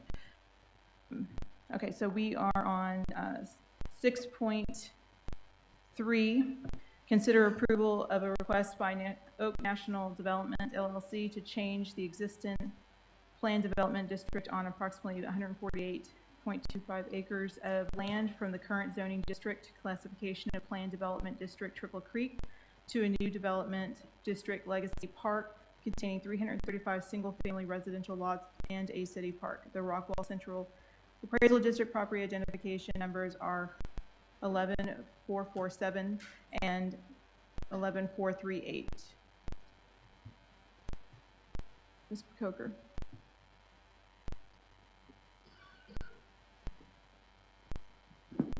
Madam Mayor, the Planning and Zoning Commission considered this application at their last regularly scheduled meeting and has recommended denial without prejudice for this case. Should the council desire to approve this case, it will take 4 affirmative votes to overturn the recommendation of the Planning and Zoning Commission. I will say that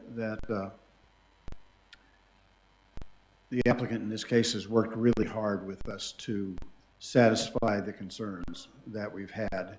They've modified their site plan, they've increased lot sizes, they've modified the park layout to where it becomes much more community organized, at least for that 5 or 6 acres that's immediately outside, becomes a community green. They're putting in big buffers between 550 and the residential communities to minimize the interaction between freeway, streets, residential uses. Now, I want to talk about 335 versus 1 acre.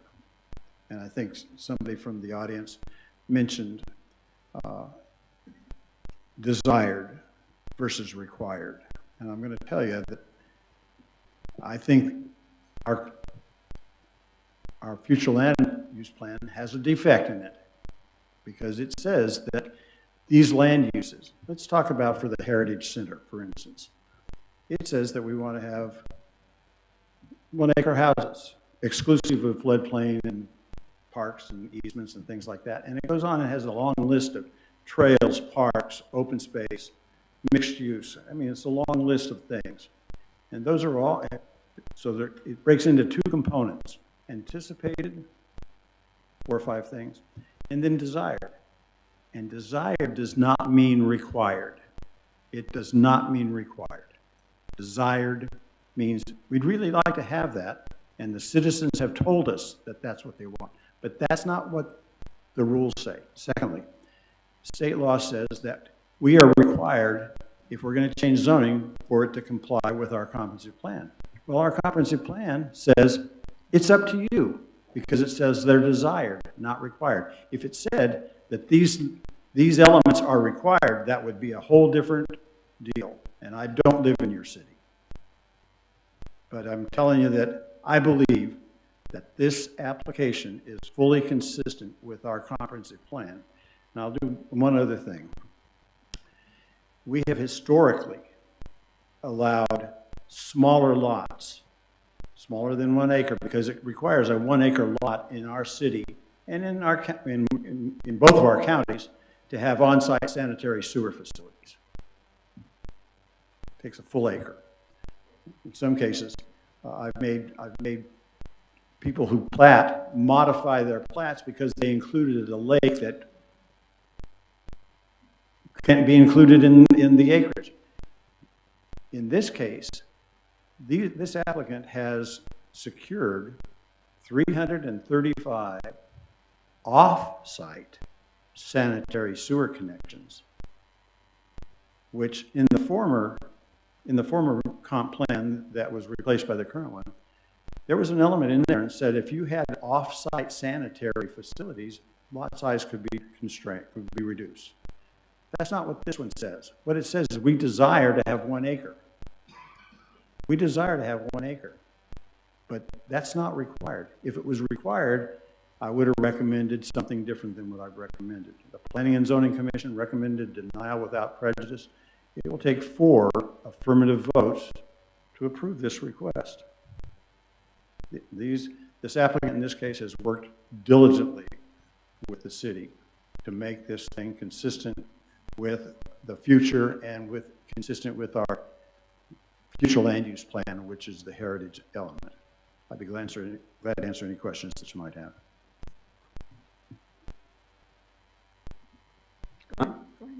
I know that we had some discussions with the developer a week ago or so, and my greatest concern, well, one of my concerns was density. I mentioned that a number of times.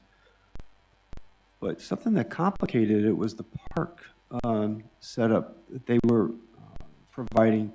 And the questions I had was the sustainability of that design and how we, the city, would benefit from it. But also it may be detrimental to our taking it over at some point in time because of the maintenance and the cost overall. And so my request of them was to provide more information. And it may be getting into them talking to us later about this, but providing more information regarding a convincing argument that it will be more or less self-sustaining, that it will pay for itself in essence. And so I'll be waiting to hear for a convincing argument in that regard. I don't know if you have any comments on that or not, but again, the heaviness of the density and the park itself, which in my mind, I'm not really convinced at this point that it's going to be something that necessarily that the community really wants. It would be a nice benefit in my mind, but at the same time, the cost is in question to the city on a long-term basis. Well, Councilman, you may recall that my concern over the park originally, and it has continued through our meeting last week, was the operation and maintenance costs of a park. And specifically, not the striping, not the mowing so much, but the watering. That has been my concern. I believe that the applicant is prepared to address your concerns, not me, but them. I think in the best case scenario, I would be surprised if the city was not responsible for some of the operating and maintenance costs, irrespective of what happens. And when I say that, I'm talking about watering and certain maintenance things. But I think that they've got an argument that they want to present to the council, which they'll do much better than I do. So in that case, I'm going to wait until they have that opportunity. Any other questions for Mr. Cooper? Okay. Commissioner Rohde.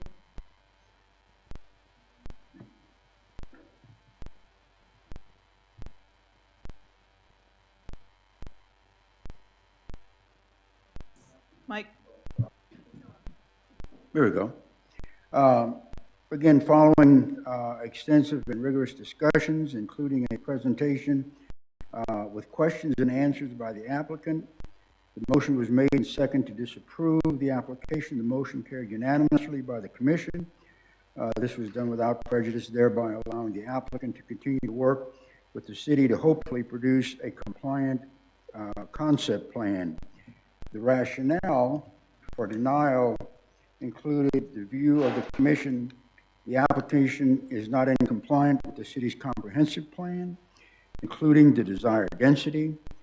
During the public hearing and citizen comment in multiple meetings, there was universal opposition to the proposed development, including concerns over density and potential negative impacts on the community and the inclusion of the athletic fields.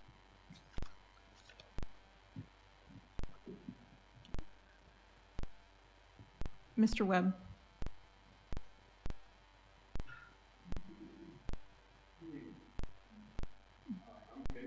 One more time with the microphone, I'm so sorry.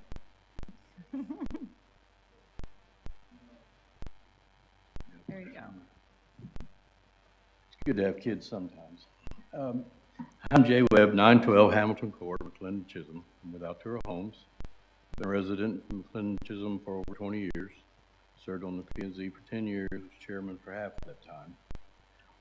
Altura Homes is a local builder with its corporate office in McLendon-Chisholm. It's arranged for its sales tax payments to be credited to and benefit our city. We built in and developed several subdivisions in and around McLendon-Chisholm. The McLendon-Chisholm Comprehensive Plan identifies 3 groups of residents: soccer moms, professional pride, and green acres. The only problem I have with that is I guess I would be a soccer mom. But these different groups have different wants and needs. Like a car maker, the city needs to meet diverse needs with diverse products. Not everyone wants a minivan.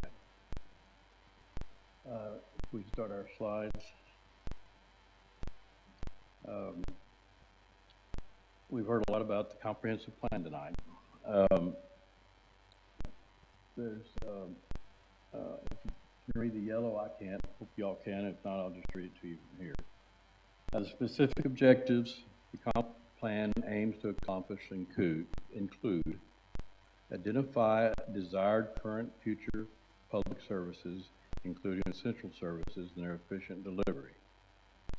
Next, encourage the development and implementation of public and private investment strategies. 3, minimize the potential conflicts between existing and future land uses. Next, ensure cost-effective public investments. And finally, ensure future decisions are data-driven and rational for the benefit of the overall community. Go to the next one. Okay, this was it's in the comprehensive plan. It was a poll taken and of residents as far as what their desires were for land use and design. And you see on there the number 2 item, the second most desired item, is Parks and Recreation. It's on page 32 of the comp plan. Go to the next one. Also, a section on mobility and connection and feedback on that. Once again, this time it's recreation. Ties is the second most desired land use in the city. The next one. Most of us think are familiar with the Dark Sky Initiative. That is recommended by the comprehensive plan. Our project incorporates that. It's on the athletic fields. We'll have a lot shorter light poles as the Dark Sky Initiative requires. The lights will be facing down, as in that picture, so it just lights the field. There's little light anywhere around other than that. The whole park will be designed according to the IDA principles that's on page 25 of the comp plan.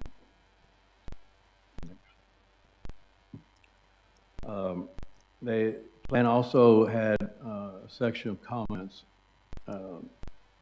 and as you can see, again, for land uses, and they have the little yellow notes. I'll read a few of those. Do you want, feel the need? I can't read that from here. But anyway, the participants voted 31-11 that parks, green spaces, gathering places are needed in McLendon-Chisholm. The comments that you see up there included trails, bike paths, interconnecting subdivisions. Another comment was a community park with walking and biking trails, dog park, water feature, kids playground. Another, there were several, mentioned a town square where the city hall would be part of a town square. Another one was development and maintenance of parks can be paid for by developers and other sources. Go to the next one.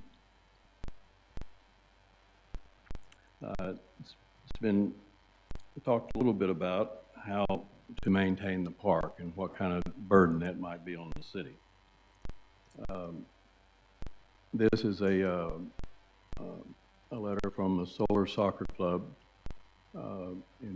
that they would be willing to lease part of the park, part of the playing fields for part of the time, about half a year.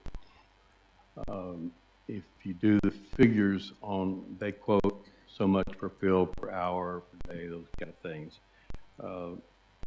But they're, that would total up to $200,000, just over $200,000 a year just from that one club. The Rockwall Lacrosse Club also is interested, and so they would also be contributing to that. We don't have good figures yet, honestly, on maintenance because we don't have all the details on the park. But from our best estimates, we're looking at maybe $125,000 a year for water, mowing, fertilizing, picking up the trash several times a week, those kind of things. So obviously, the income from the club's athletic field use will well take care of and probably have a profit on maintenance of the park. The Rockwall Lacrosse tells us that they don't plan on having tournaments there. It would just be practice fields. So there's not going to be the big weekend things that people have talked about. Soccer tournaments, if they have them, they're not going to have soccer tournaments either. So neither club. Yeah. Okay. Originally, our concept plan had 13 athletic fields. Again, from talking to Mr. Coker and council members, we reduced that to 7. So it's not a big park. It's not big enough for a tournament. So this will basically be practice fields. You won't have a lot of cars. There's typically 15 kids to a team, and they'll be practicing. So they'll be, assuming everybody brought a kid in a separate car, 15 cars per field is the worst. Okay, the next. Okay, so this talking about meeting the comprehensive plan, how our proposal meets the comprehensive plan. And I'll read that, I hope, in case any of you, the rest of y'all have a hard time reading it. Identify desired current and future public services, including essential services and their efficient delivery. So parks and recreation, as we've discussed, were the number 2 desired service. Next one was encourage the development and implementation of public and private investment strategies. The development provides a public amenity that is greatly desired, as shown in the comprehensive plan. The next one is minimize potential conflicts between existing and future land uses through landscape berm, dark sky, short lighting, locating in the park on the other side of the city hall from the current residential developments in the city. We've tried to minimize as many conflicts as possible. Next one is manage growth in an orderly manner. Citizens expressed a desire for parks, and this development allows the city to have a park at the requested town square, in the location that the comp plan has for it, without any outside financial assistance to do the maintenance. In other words, it is self-sustaining as far as being maintained. Ensure cost-effective public investments. That's by incorporating soccer and lacrosse fields into the park. The city is able to generate revenue from the park to pay for the maintenance expense. And finally, ensure future decisions are data-driven and rational for the benefits of the overall community. We've spent over a year we've revised our concept plan. I think it says 45, but I think now it's 46 times. Through feedback from the city and the staff, we've comprehensive plan extensively. We studied it extensively. We looked over notes and images to get input from the citizens to be able to provide a park for the families of our hometown. Next one.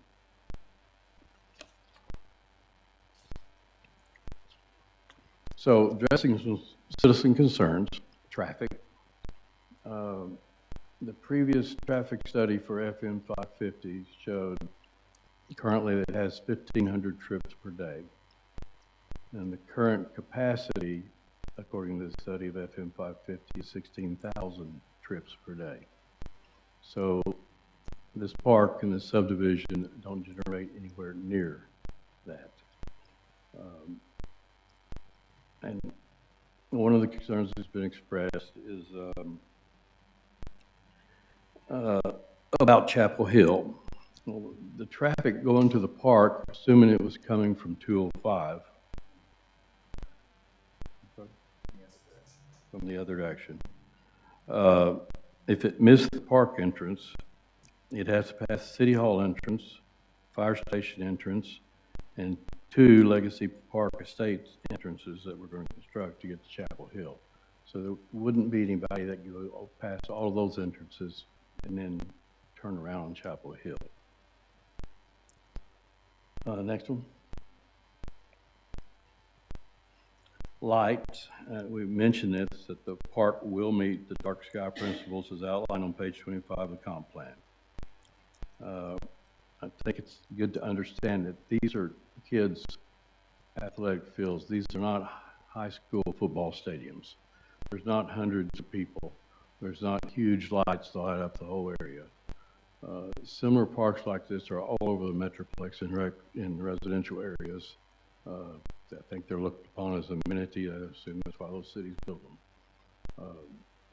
So I don't think light will affect any of the current residents of the city at all. Next one. Next one.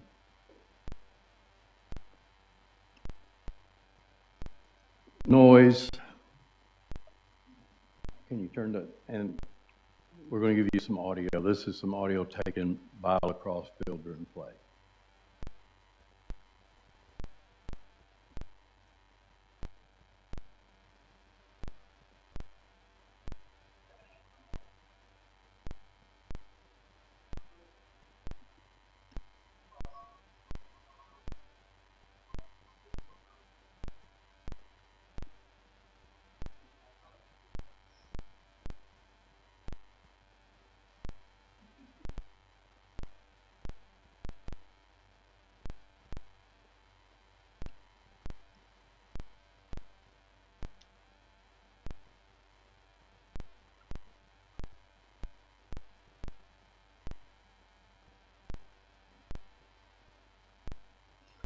So again, it's not a high school football stadium. There's not hundreds of people yelling all the time.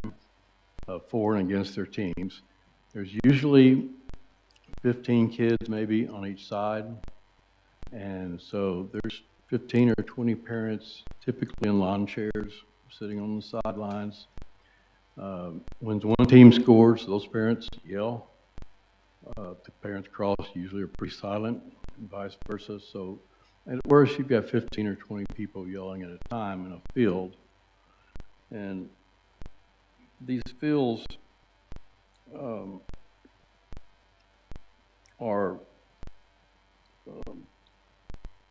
the distance between these fields and the nearest current residence is about 3 times as far away as Kevin was when he recorded this.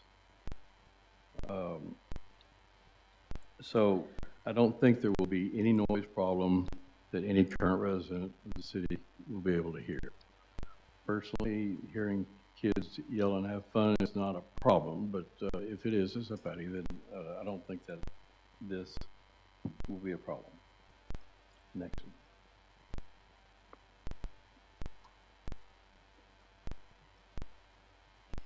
And next, maintenance. I think I've touched on that our field rental very conservatively should exceed $200,000 annually.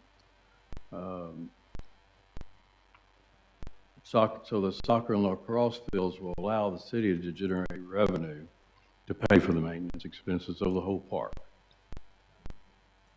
So again, what we've tried to do on this whole project is not to require any financial burden from the city, either for the whole park as a whole or for the playing fields, certainly not for our subdivision. Next one. Okay, some of the features of the park, these are just, obviously, we don't have pictures of what we propose doing, but these are similar to things that have been done. So some of the features will include a community green for city activities and events, which is an open grassy area that the city could do their Easter egg hunts or community meeting or whatever on. A pavilion, which is similar events, but a covered one in case that there was some reason it needed to be covered. And it could be used by other organizations, community organizations other than the city, obviously, for meetings and for building community. We have a basketball court, 2 pickleball courts, approximately 2 miles of trails, fishing ponds, kids' playground, and 7 athletic fields. Next. So this bar graph illustrates the net revenue to the city from Alturo's concept and compared to a 1-acre subdivision in the same property. The total annual revenue in city property taxes and sewer fees from Alturo's proposal would be $275,442 a year. Additionally, there would be a one-time sewer tap fee to the city for the taps, which would total $1,500,000. In contrast, a 1-acre subdivision on this property would produce $68,956 in annual city property taxes, 0 sewer fees, 0 tap fees. That means the proposal will produce $206,486 more annually to the city in property taxes and fees than a 1-acre subdivision on this property. In addition, it would produce another $1 million in one-time fees to the city compared to 0 for a 1-acre subdivision. Next. Oh, okay. Yeah, because I'm to my conclusion. No more pictures. Altura is proposing to donate 33 acres valued at almost $2 million to the city of McLendon-Chisholm for its first city park. The development would include an additional 16 acres of trails and open space. There will be approximately 2 miles of trails which will connect to future developments on both sides of the properties. We've designed this community to meet the most of the objectives of the comprehensive plan. We ask for your approval and your support. Thank you. Thank you, sir. Does anybody have any questions for Mr. Webb? Council? Any questions?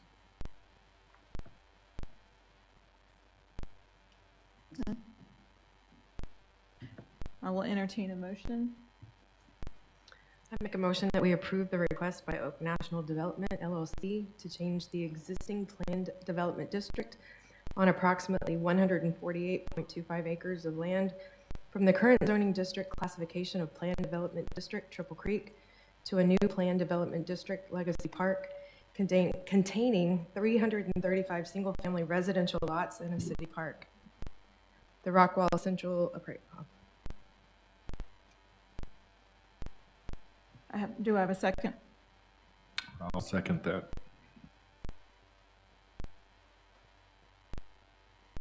It's open to discussion.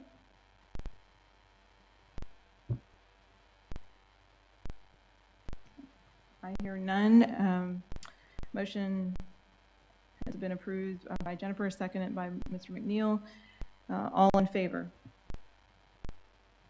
Aye. No.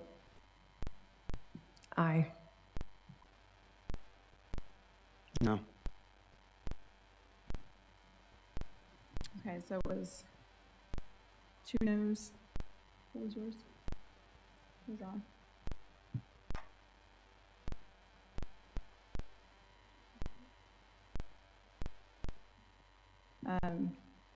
Motion fails.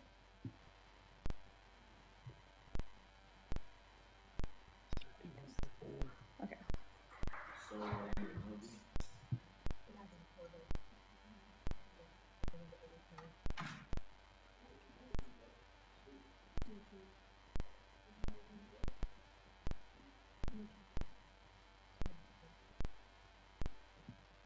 I need to go get my my plug real quick.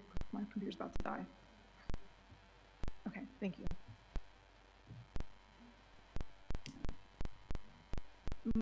My laptop is about to die. Okay, sorry. Yeah. Okay, I gotta move Mr.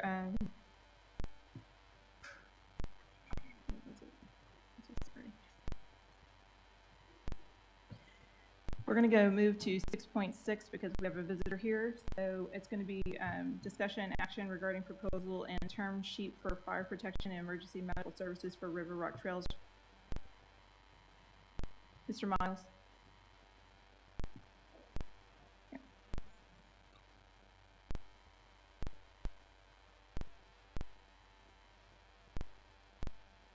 That's Josh Bedke.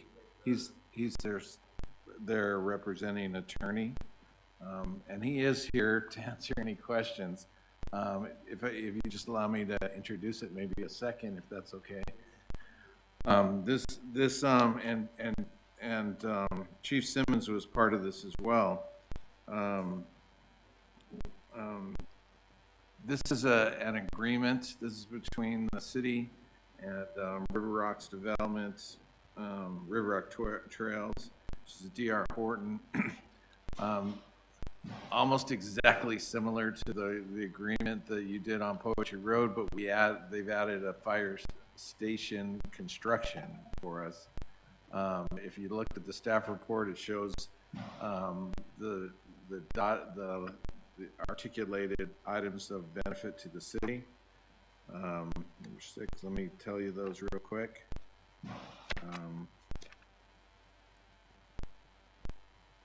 Let's see, it's back to 6. All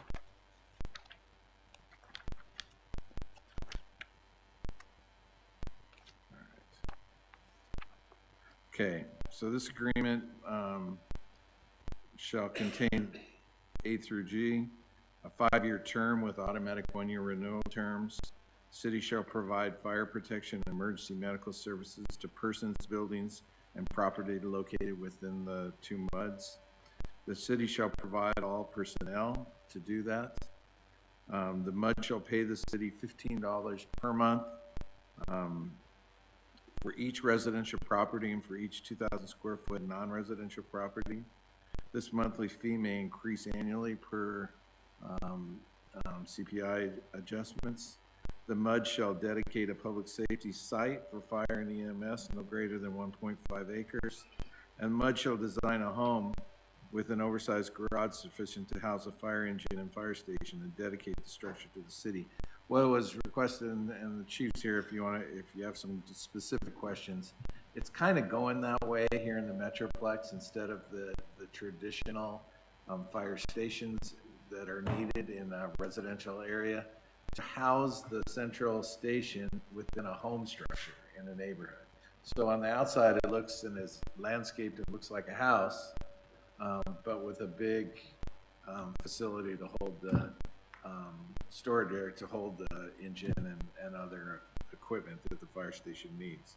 So it'll fit better within the neighborhood, and it has good ingress and or we will when we identify the spot. But what's identified currently, it has good ingress and egress to go not just in that neighborhood but all around that area. You also look at an estimated 200 homes in the first year being constructed. That would be about $36,000 up to a build out of 6,000 homes, which would be a little over $1 million annually paid to the city for this development. And like I said at the start, you've already passed on for poetry homes. This is our poetry development. Thank you. Forgot it. But this mirrors that, and our city attorney has looked at this. Our fire chief has looked at this and have approved in the things that they feel like they need, especially the fire chief. It meets those things for this development. And like I say, it's a positive. It's a win-win for both organizations. It provides the fire and EMS coverage that is required in the MUDs, but it also helps the city in paying for that service out there and bringing in additional revenue into the city. Okay, so I have a question just to make sure that we were talking about it. Is has there been a determination of where the fire station is going to be located in the first phase? Has that been determined yet?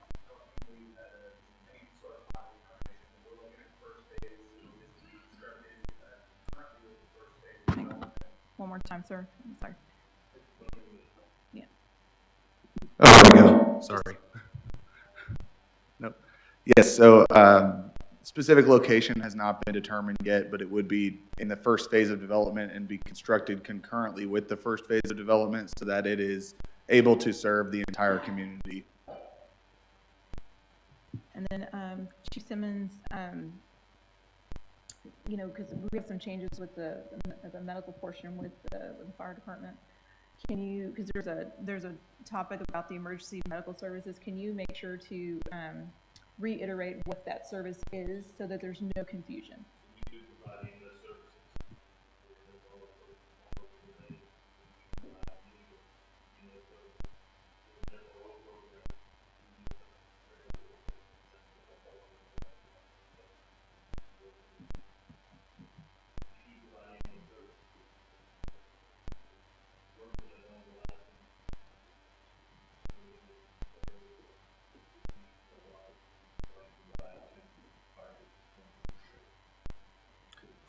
Further, Mayor Pro Tem,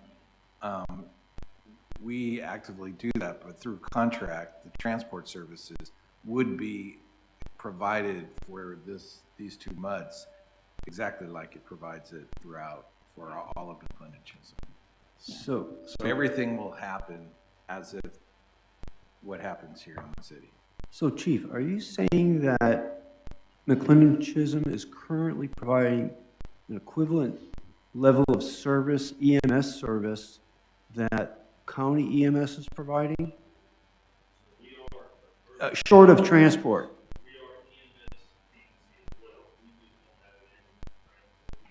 So short of transport, there's an equivalency between the two.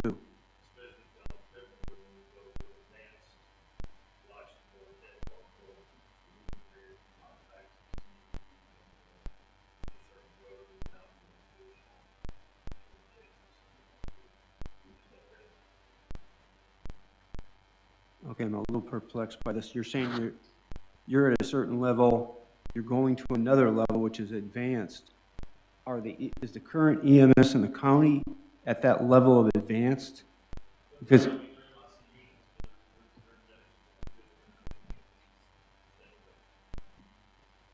okay, I think.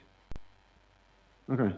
Now, I just want to make sure that what you're saying is that you know, the crew over there is equivalent in terms of its capacity to deliver emergency care as what you would see on an emergency EMS bus that comes in short of transport.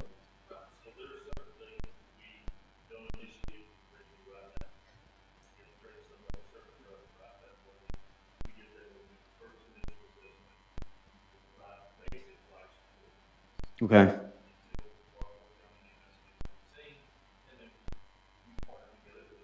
Gotcha.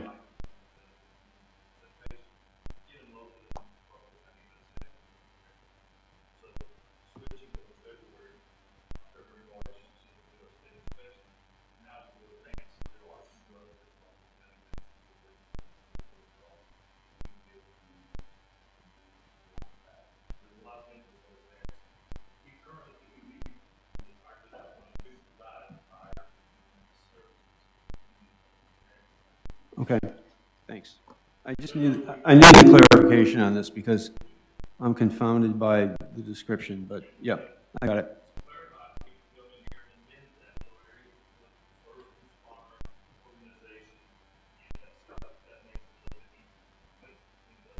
That clarifies for sure. Oh, okay. Is there any other discussion from council? Just from a legal standpoint, I'm concerned. That's what it is. If you hold yourself out to be a certain level of competency, I want to make sure we don't go beyond that level of competency.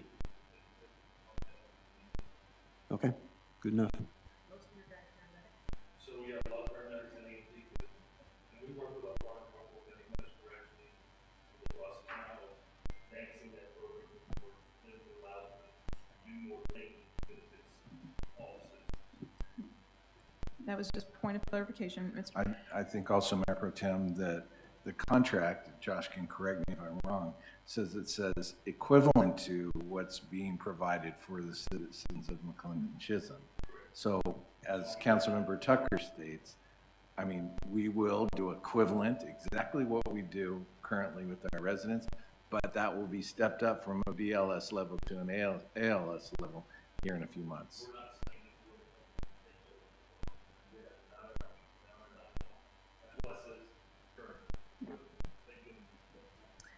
We're just making sure that it's said because sometimes agenda items get, misread a bit. Okay, so is any more discussion from council? I hear none. I can entertain a motion for 6.6.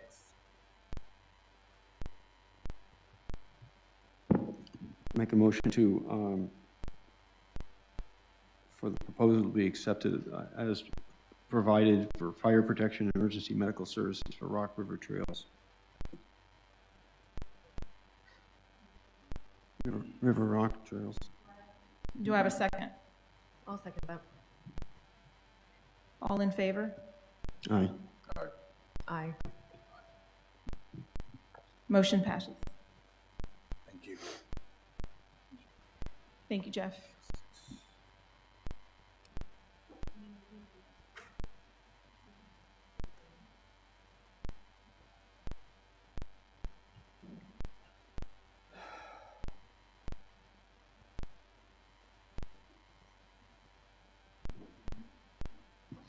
Okay, going back to 6.5, discussion and action of an interjurisdictional mutual aid agreement between the City of McLendon-Chisholm and Rockwall County is not going to be on the agenda because we are in discussions. Is that correct? Yes, ma'am. It includes all the cities in the county, and there's at least one city that wants to do changes to that agreement. They felt it was in a final stage, and now it's turned to a draft stage. So.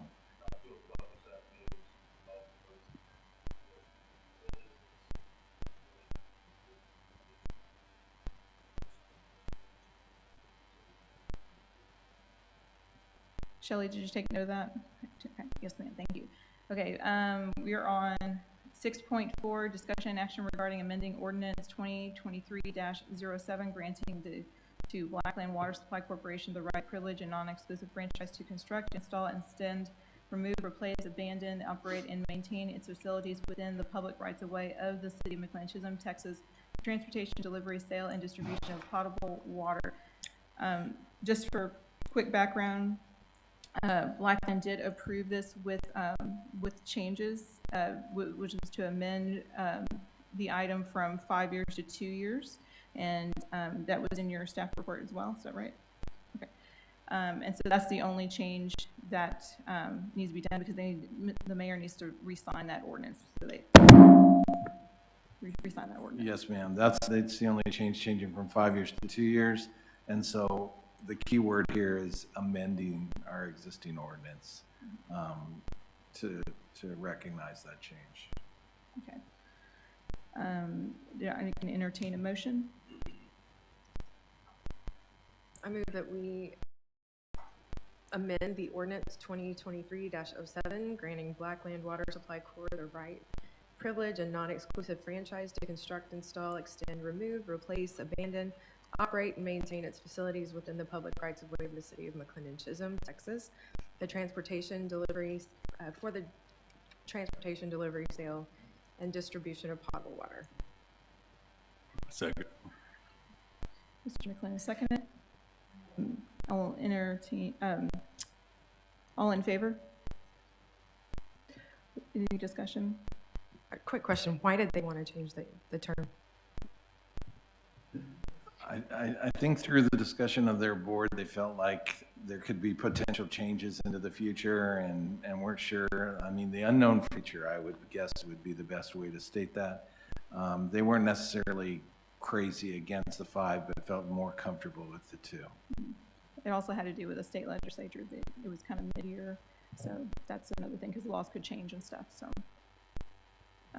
all in favor? Aye. Aye. Motion passed.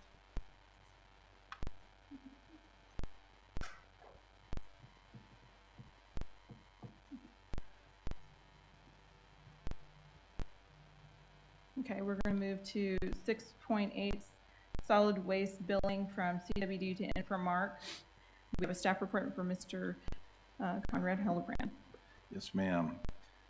Per the City Council direction and in an effort to provide increased citizen ease and communication, the City of McLendon-Chisholm shall move all solid waste and recycled billing to Infomark.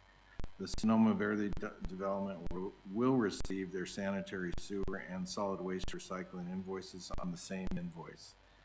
CWD will still maintain customer service for all non-billing issues. The long-term goal is to provide exceptional customer service to our residents and provide water, sewer, and solid waste recycling on a single bill. This has the increased customer service. Instead of getting multiple bills for everything, we'll just, as the council requested, we'll pull this all onto one bill. Well, right now, just sewer and solid waste. And then into the future, if water is appropriate, then we'll pull water into there.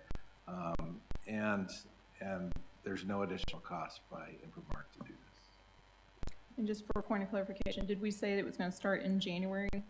In January, yes, ma'am, with approval tonight. Do we, I'd like to entertain a motion for, I'd like to entertain a motion. Make a motion to approve, what was this in read? Accepting the solid waste billing from CWD to Infomark. Do I have a second? Any discussion? Would this move everybody's billed over to Infomark, even if they're not served, if it's not Sonoma Verde? Or is it just for Sonoma Verde? For those who would be on. Would you like to answer, Mr. Conley? Sure, great question. Yes, everyone's in the cities would move to Infomark. Thank you. Any other discussion? I entertain the motion was approval, seconded by Mr. McLendon, and all in favor? Aye. Aye. Aye.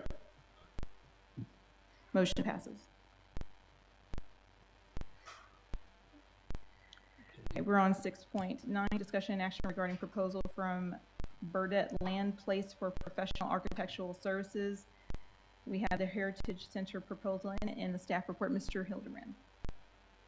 Okay, thank you, Mayor, members of the council, Mayor Pro Tem. Again, per City Council direction, agreement has been reached for architectural services, including a scope of work and fee proposal for the Heritage Center and campus facility study. This study will include architectural space planning, building usage, building materials, vernacular, interior design, meeting rooms, offices, parking, and campus navigation. Further, it will include site master planning, traffic circulation review, site drainage, landscaping features, and suitability for future intended use. Community engagement and public outreach, key stakeholder discussions, web-based survey, town hall meetings, etc., limited demand analysis, comparable facilities, program demand, etc., programming and concept design services and scenarios, development of a final master plan of the site, and associated citywide development, including illustrations of the proposed pre-schematic improvements. Finally, opinions of probable cost and proposed site improvements, submission of a final report of feasibility of study, master plan, and pre-schematic designs, final opinion of probable cost, cursory needs analysis, and supporting documentation.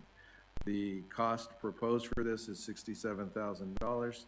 You can see it's in the general direction of what the council has previously approved for an impact fee study, and staff's recommendation is for approval.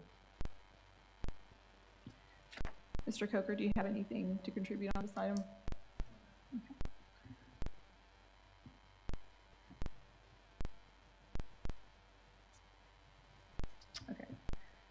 Mr. Holland, do you have anything to contribute on this item? Were you able to review the proposal? Oh, yeah, I saw the proposal. I didn't have any issues with it. The council wants to approve it. Okay. I'll entertain a motion from the City Council. I'll make a motion to approve the proposal from Burdette Land Place for professional architectural services. Do I have a second? Sorry. Discussion? I personally, I thought they were very professional the last time they presented. They seem to be very competent, very enthusiastic. They have very good credentials, it appears. We did an RFQ on this, and so I'm comfortable. If you look at the scope of their work, it almost parallels the comp plan that we did. And I've seen other plans like this, the strategic plan currently being pursued by the county, as you know. Very costly. So this probably is well within the range of, from our standpoint, I think affordability, and I think we need this kind of planning to be done irregardless of, wherever the city's going to go. We need to have this kind of planning, particularly for this heritage site. I don't think we could do without it. Oh, thank you. I actually, I'm excited about it because there's so many commercial related concerns, and also we can create guidelines and get community engagement in this that will be able to take us from the comprehensive plan to the next level that we've been, I know that we did it in 2021, but I think this is going to be the next step to where we are sharing and implementing the vision that we want for McLendon-Chisholm, and we can get this thing started as early as January. Is that right? Yes, ma'am. Anything else you would like to say? Oh, I was just going to say that, as Councilmember Tucker stated, this is not their first rodeo. They've done these things. They include our community in the analysis, and with the overall comprehensive plan, what we have is kind of bare bones, and we need to add a water element. We need to add our different elements, and this will add some more meat to our comprehensive plan to make it, a really living document to help guide us into the future to create our great city. Any more discussion?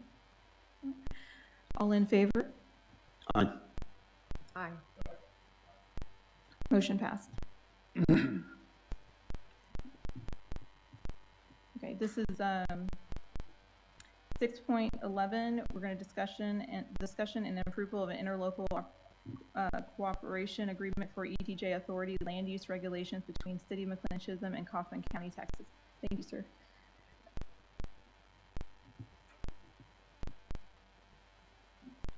Madam Mayor, members of the council, periodically the counties request that we review and update our interlocal agreements with them for work that we do in the extraterritorial jurisdiction. In this case, Kaufman County has requested that we provide an updated and, in my case, revised ILA to them executed by the 1st of December.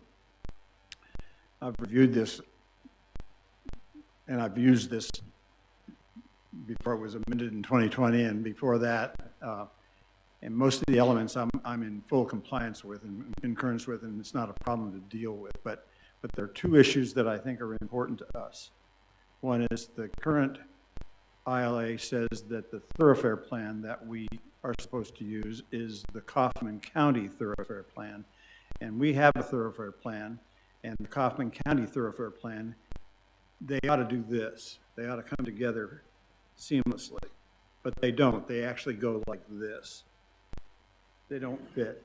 And my recommendation is that we amend the comprehensive plan section, the interlocal agreement section 9, which talks about the thoroughfare plan, to require compliance with our thoroughfare plan, because when we did the comprehensive plan the last time, we actually extended it into our ETJ. And so my recommendation is that we change item 9 from Kaufman County thoroughfare plan to McLendon-Chisholm thoroughfare plan. The other amendment is in section 3A of the ILA. They require that we comply with the Kaufman County Fire Code. And as you know, we're working with all of the jurisdictions and all of the utilities in our ETJ so that we can provide fire service with McLendon-Chisholm fire service. And it makes sense for them, for those facilities and subdivisions that we're supporting to get their fire code enforcement from our fire department. And so there are two changes that I'm recommending. The first one is the thoroughfare plan, and the second one is a change from Kaufman County Fire Code to McLendon-Chisholm Fire Code for enforcement in the ETJ in Kaufman County. I'd be glad to answer any questions that you might have. On the thoroughfare plan, I know we had some conflict on that Tellus-Mann project, and because of the size of the streets, I think on the entry level of that project. There were actually two elements that we had problems with. One of them was the size of the not the local streets, but the collector streets. That width is different between our requirements and the counties. And the other thing was that we showed Man Road as just a regular street, whereas Kaufman County shows Man as a main thoroughfare, you know, and that's different than what we've got. We've moved the main thoroughfares east and west from Man Roads on our thoroughfare plan. So they're still in our ETJ, but they work better for our citizens if they're implemented the way we show it from 548 into the city. On the fire code, and now also for the thoroughfare plan, how receptive do you think Kaufman's going to be if we ask for our plans to be enforced rather than theirs? Have they been, how respondent were they when we spoke to them about the difference in the size of the thoroughfares last time out with Tellus-Mann? Because I think theirs was, their minimum was like 70 feet, and I think ours was 60 or something along those lines, and I don't remember the details of it, but I think they eventually came over to our side on that one, if I recall correctly. So go ahead and answer now. Well, the question is, what does Kaufman County think about what I'm recommending? On the fire code, our fire chief and the fire marshal for Kaufman County, they've worked it out, and I think I think they agree with that. However, on the thoroughfare plan, the commissioner for that district of Kaufman County and his staff, the public works director and the planning director for Kaufman County, I would say they were absolutely opposed to any change. And so let me explain why. I mean, they said that they'd spent a lot of time in the county creating a thoroughfare plan that works really well for the county. They didn't include McLendon-Chisholm in that discussion, however, because otherwise main streets would connect. They wouldn't be offset by half a mile or a mile in some cases. But what happened with Meraki, with the Tellus-Mann thing, is it proved, we being you, a preliminary plat for that first phase, subject to their compliance with the Kaufman County thoroughfare plan, which included not only the entry, but also the collector streets, all the collector street widths. State law changed on September 1st, saying that if a municipality or a county requires conformance to a thoroughfare plan, they have to be prepared to build it.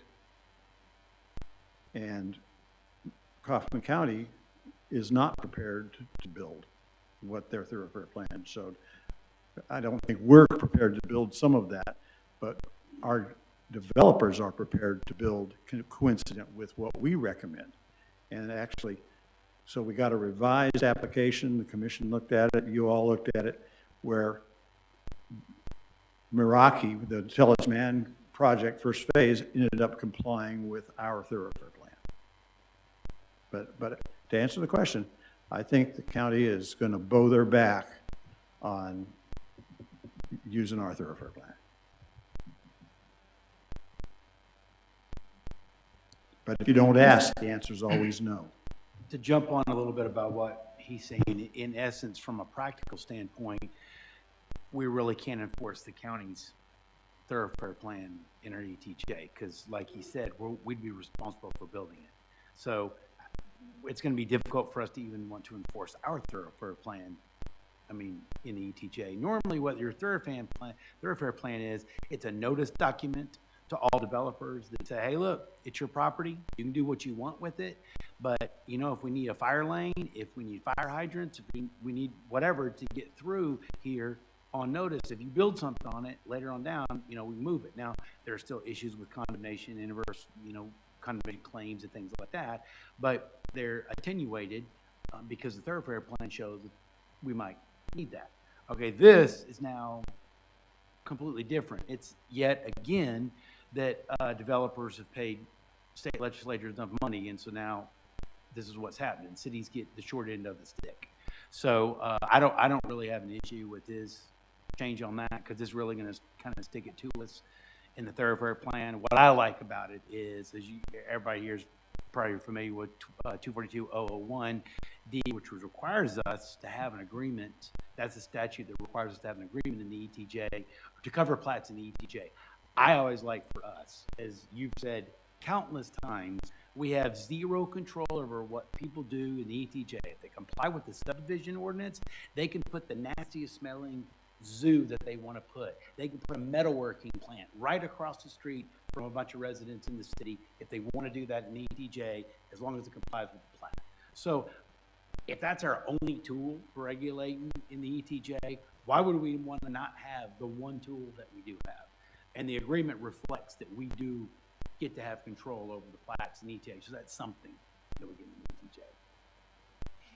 the ETJ. Any other questions? I'll entertain a motion. All right, make a motion to approve for the approval of the interlocal cooperation agreement for ETJ Authority land use regulations between the city of McLendon-Chisholm and Kaufman County, Texas, with the amend the current agreement to allow McLendon-Chisholm Fire Rescue to enforce the currently adopted McLendon-Chisholm Fire Code and amend the current agreement to require compliance with the McLendon-Chisholm Thoroughfare Plan. Do I have a second? Second. Discussion? I hear none. All in favor? Aye. Aye. Motion passes. Okay, we can do 6.2, discussion and action of appointing new community members to Community Events Committee. Thank you, Mr. Coker. Appreciate you. Thanks, Mr. Coker. We had some events recently and it brought some, I guess, like housekeeping kind of things to improve. So do you want to talk about that, Mr. Conrad? Just in our overall community events committee, I think I've heard that we would like to have open it up to get as many residents in to participate as possible. I know Councilmember Hoffman has taken the reign of some of that. I don't know if she's been officially told, but to her This is your official notice. To her thanks, she's seen a need and has picked it up and helped us a little bit, and it's appreciated. Your good work, but it's just seeing needs instead of formalizing this and formalizing the committee if that's what the city council wants to do.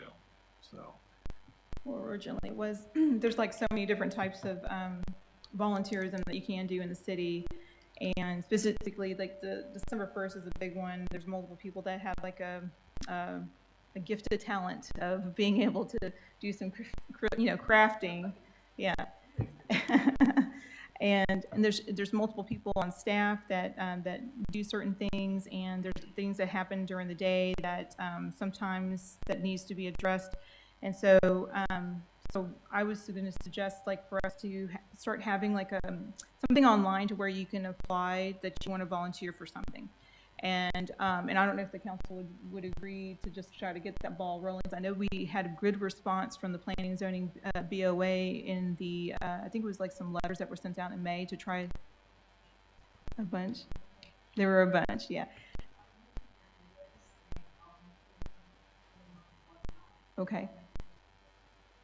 Well, if, so I would like to see if, try to promote that, to try to get more community involvement. For that, because it's a lot of work to do these events. In addition to that, I wanted to also try to see about getting a better way to get orders done for the brick campaign. I don't know if you kind of like talk about kind of like what your maybe a little bit of struggle that you may have had from the paper document, and then maybe there's if we can have like an electronic, would that help you do for Veterans Day?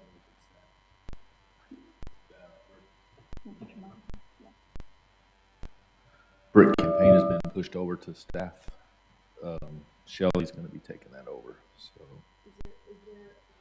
Is there an online form now, or will there be an online form created?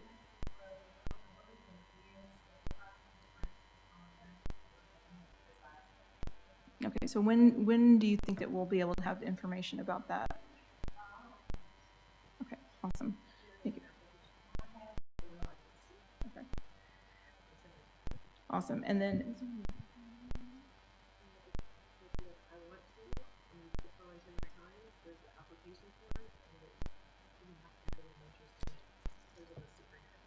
so let's try to get some sort of, I don't know if anybody will also agree, just having something to where we're promoting, there's an opportunity to join, like the committee, you know, just try to revamp, like, hey, there's an opportunity here, and, you know, just to let people know there's, you know, on the website or also on Facebook. Is that something that y'all would like to see? It's a lot of work decorating, you know, and preparing for these events, so I'm not a craft person, I'm sorry. And are you crafty? Like, okay, awesome. So I guess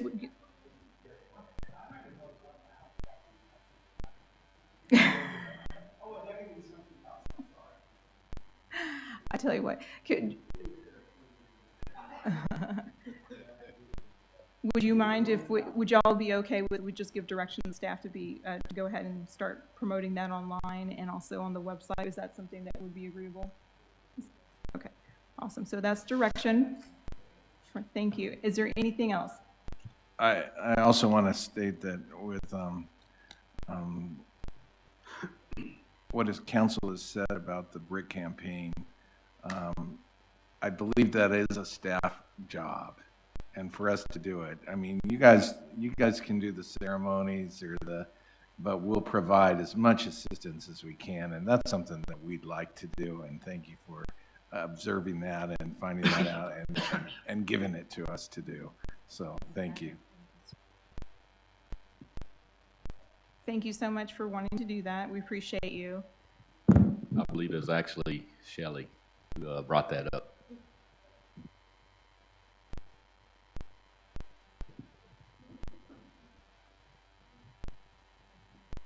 So there's two remaining items on the agenda relating to water and also the ordinance for ethics. And I would like to move that into executive session. That is going to be okay. I know, I'm trying to find it. Which one would you like me to use? Number 9. It's not on here. No, it's this one right here. There we go.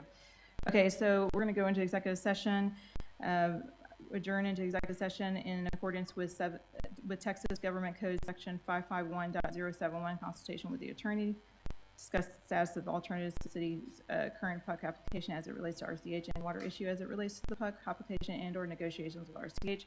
It is 9:28. We're adjourning to executive session.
thank you.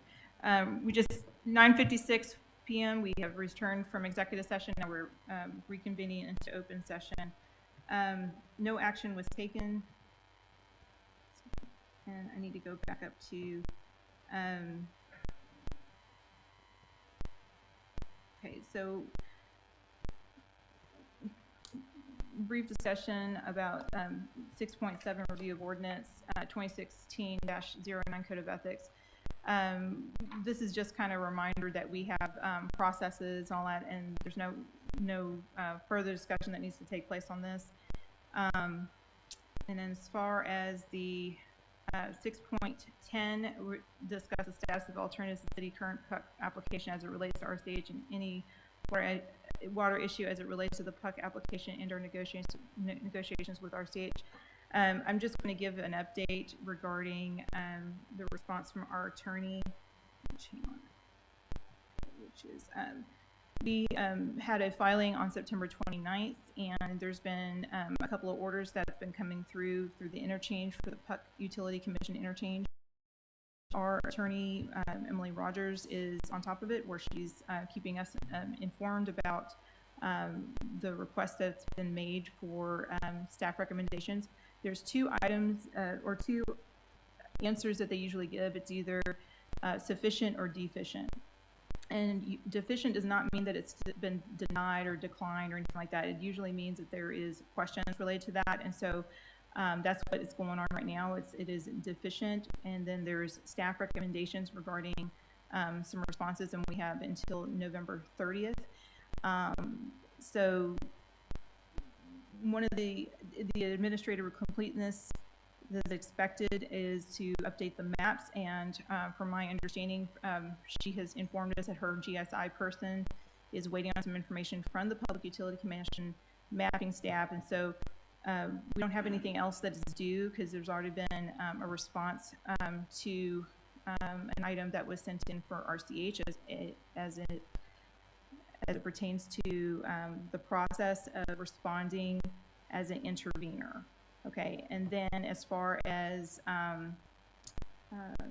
the other items that's requested about notifications, all of that was also provided, and we are going to have an official response by November 30th as per our council, and then there will be an update as soon as we receive it. So, okay, that's all, and I am going to move down to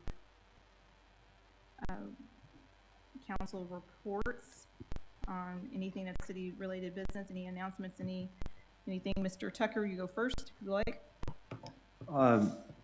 There was a meeting last Thursday, and it was open to the public. It was up in Rockwell concerning the outer loop project, and so they gave something of a historical review of from concept to the status, which is currently approximately maybe 75% completed in terms of where they want to place this massive road that'll come up from the I-20 south up to Collin County. And so it's obviously in the future, probably 2035 when it'll be, they may even break ground at that point in time. It's a massive project. I think it's a couple $2 billion. And they made all kinds of considerations with planning, pulling all the stakeholders into conversations, and it'll be a little bit east of us, going through Fate and Royce City, but we'll pierce a little bit of our ETJ out there and involve some of the new MUDs that are going out the DR Horton project. It'll probably pass just a little bit east of Tate Farms. So it's a massive project, and this is just one of the public viewings, if you will, of the project, just to give the public a sense of the progress that they're making. Oh, it's also online, and I think we have it on our website. So if you missed going to the meeting itself, it'll also be online for your viewing. Thank you, Mr. Tucker. Ms. Hoppin? I just wanted to thank, I wanted to thank him before he left, but thank Fire Chief Simmons, as well as Councilmember McNeil and Sarah Naylor for putting together the Veterans Day celebration last Friday. I think it was a great morning and celebrating our local vets. Thank you. Just a reminder, December 1st is going to be our annual tree lighting, and so all council members are welcome to attend. Bring your families. It's going to be a joyous time. Today at the Commissioner's Court, I was able to attend and listen to that they are officially approved a facilitator for the strategic planning that should be start taking place very soon. And I have some ideas about us having a workshop with City Council, Planning and Zoning, and BOA starting in January, sometime in January. We'll organize that. Mr. McLendon? No report. Mr. McNeil? No. All right, thank you, sir. Okay, we're going to adjourn this meeting at 10:02.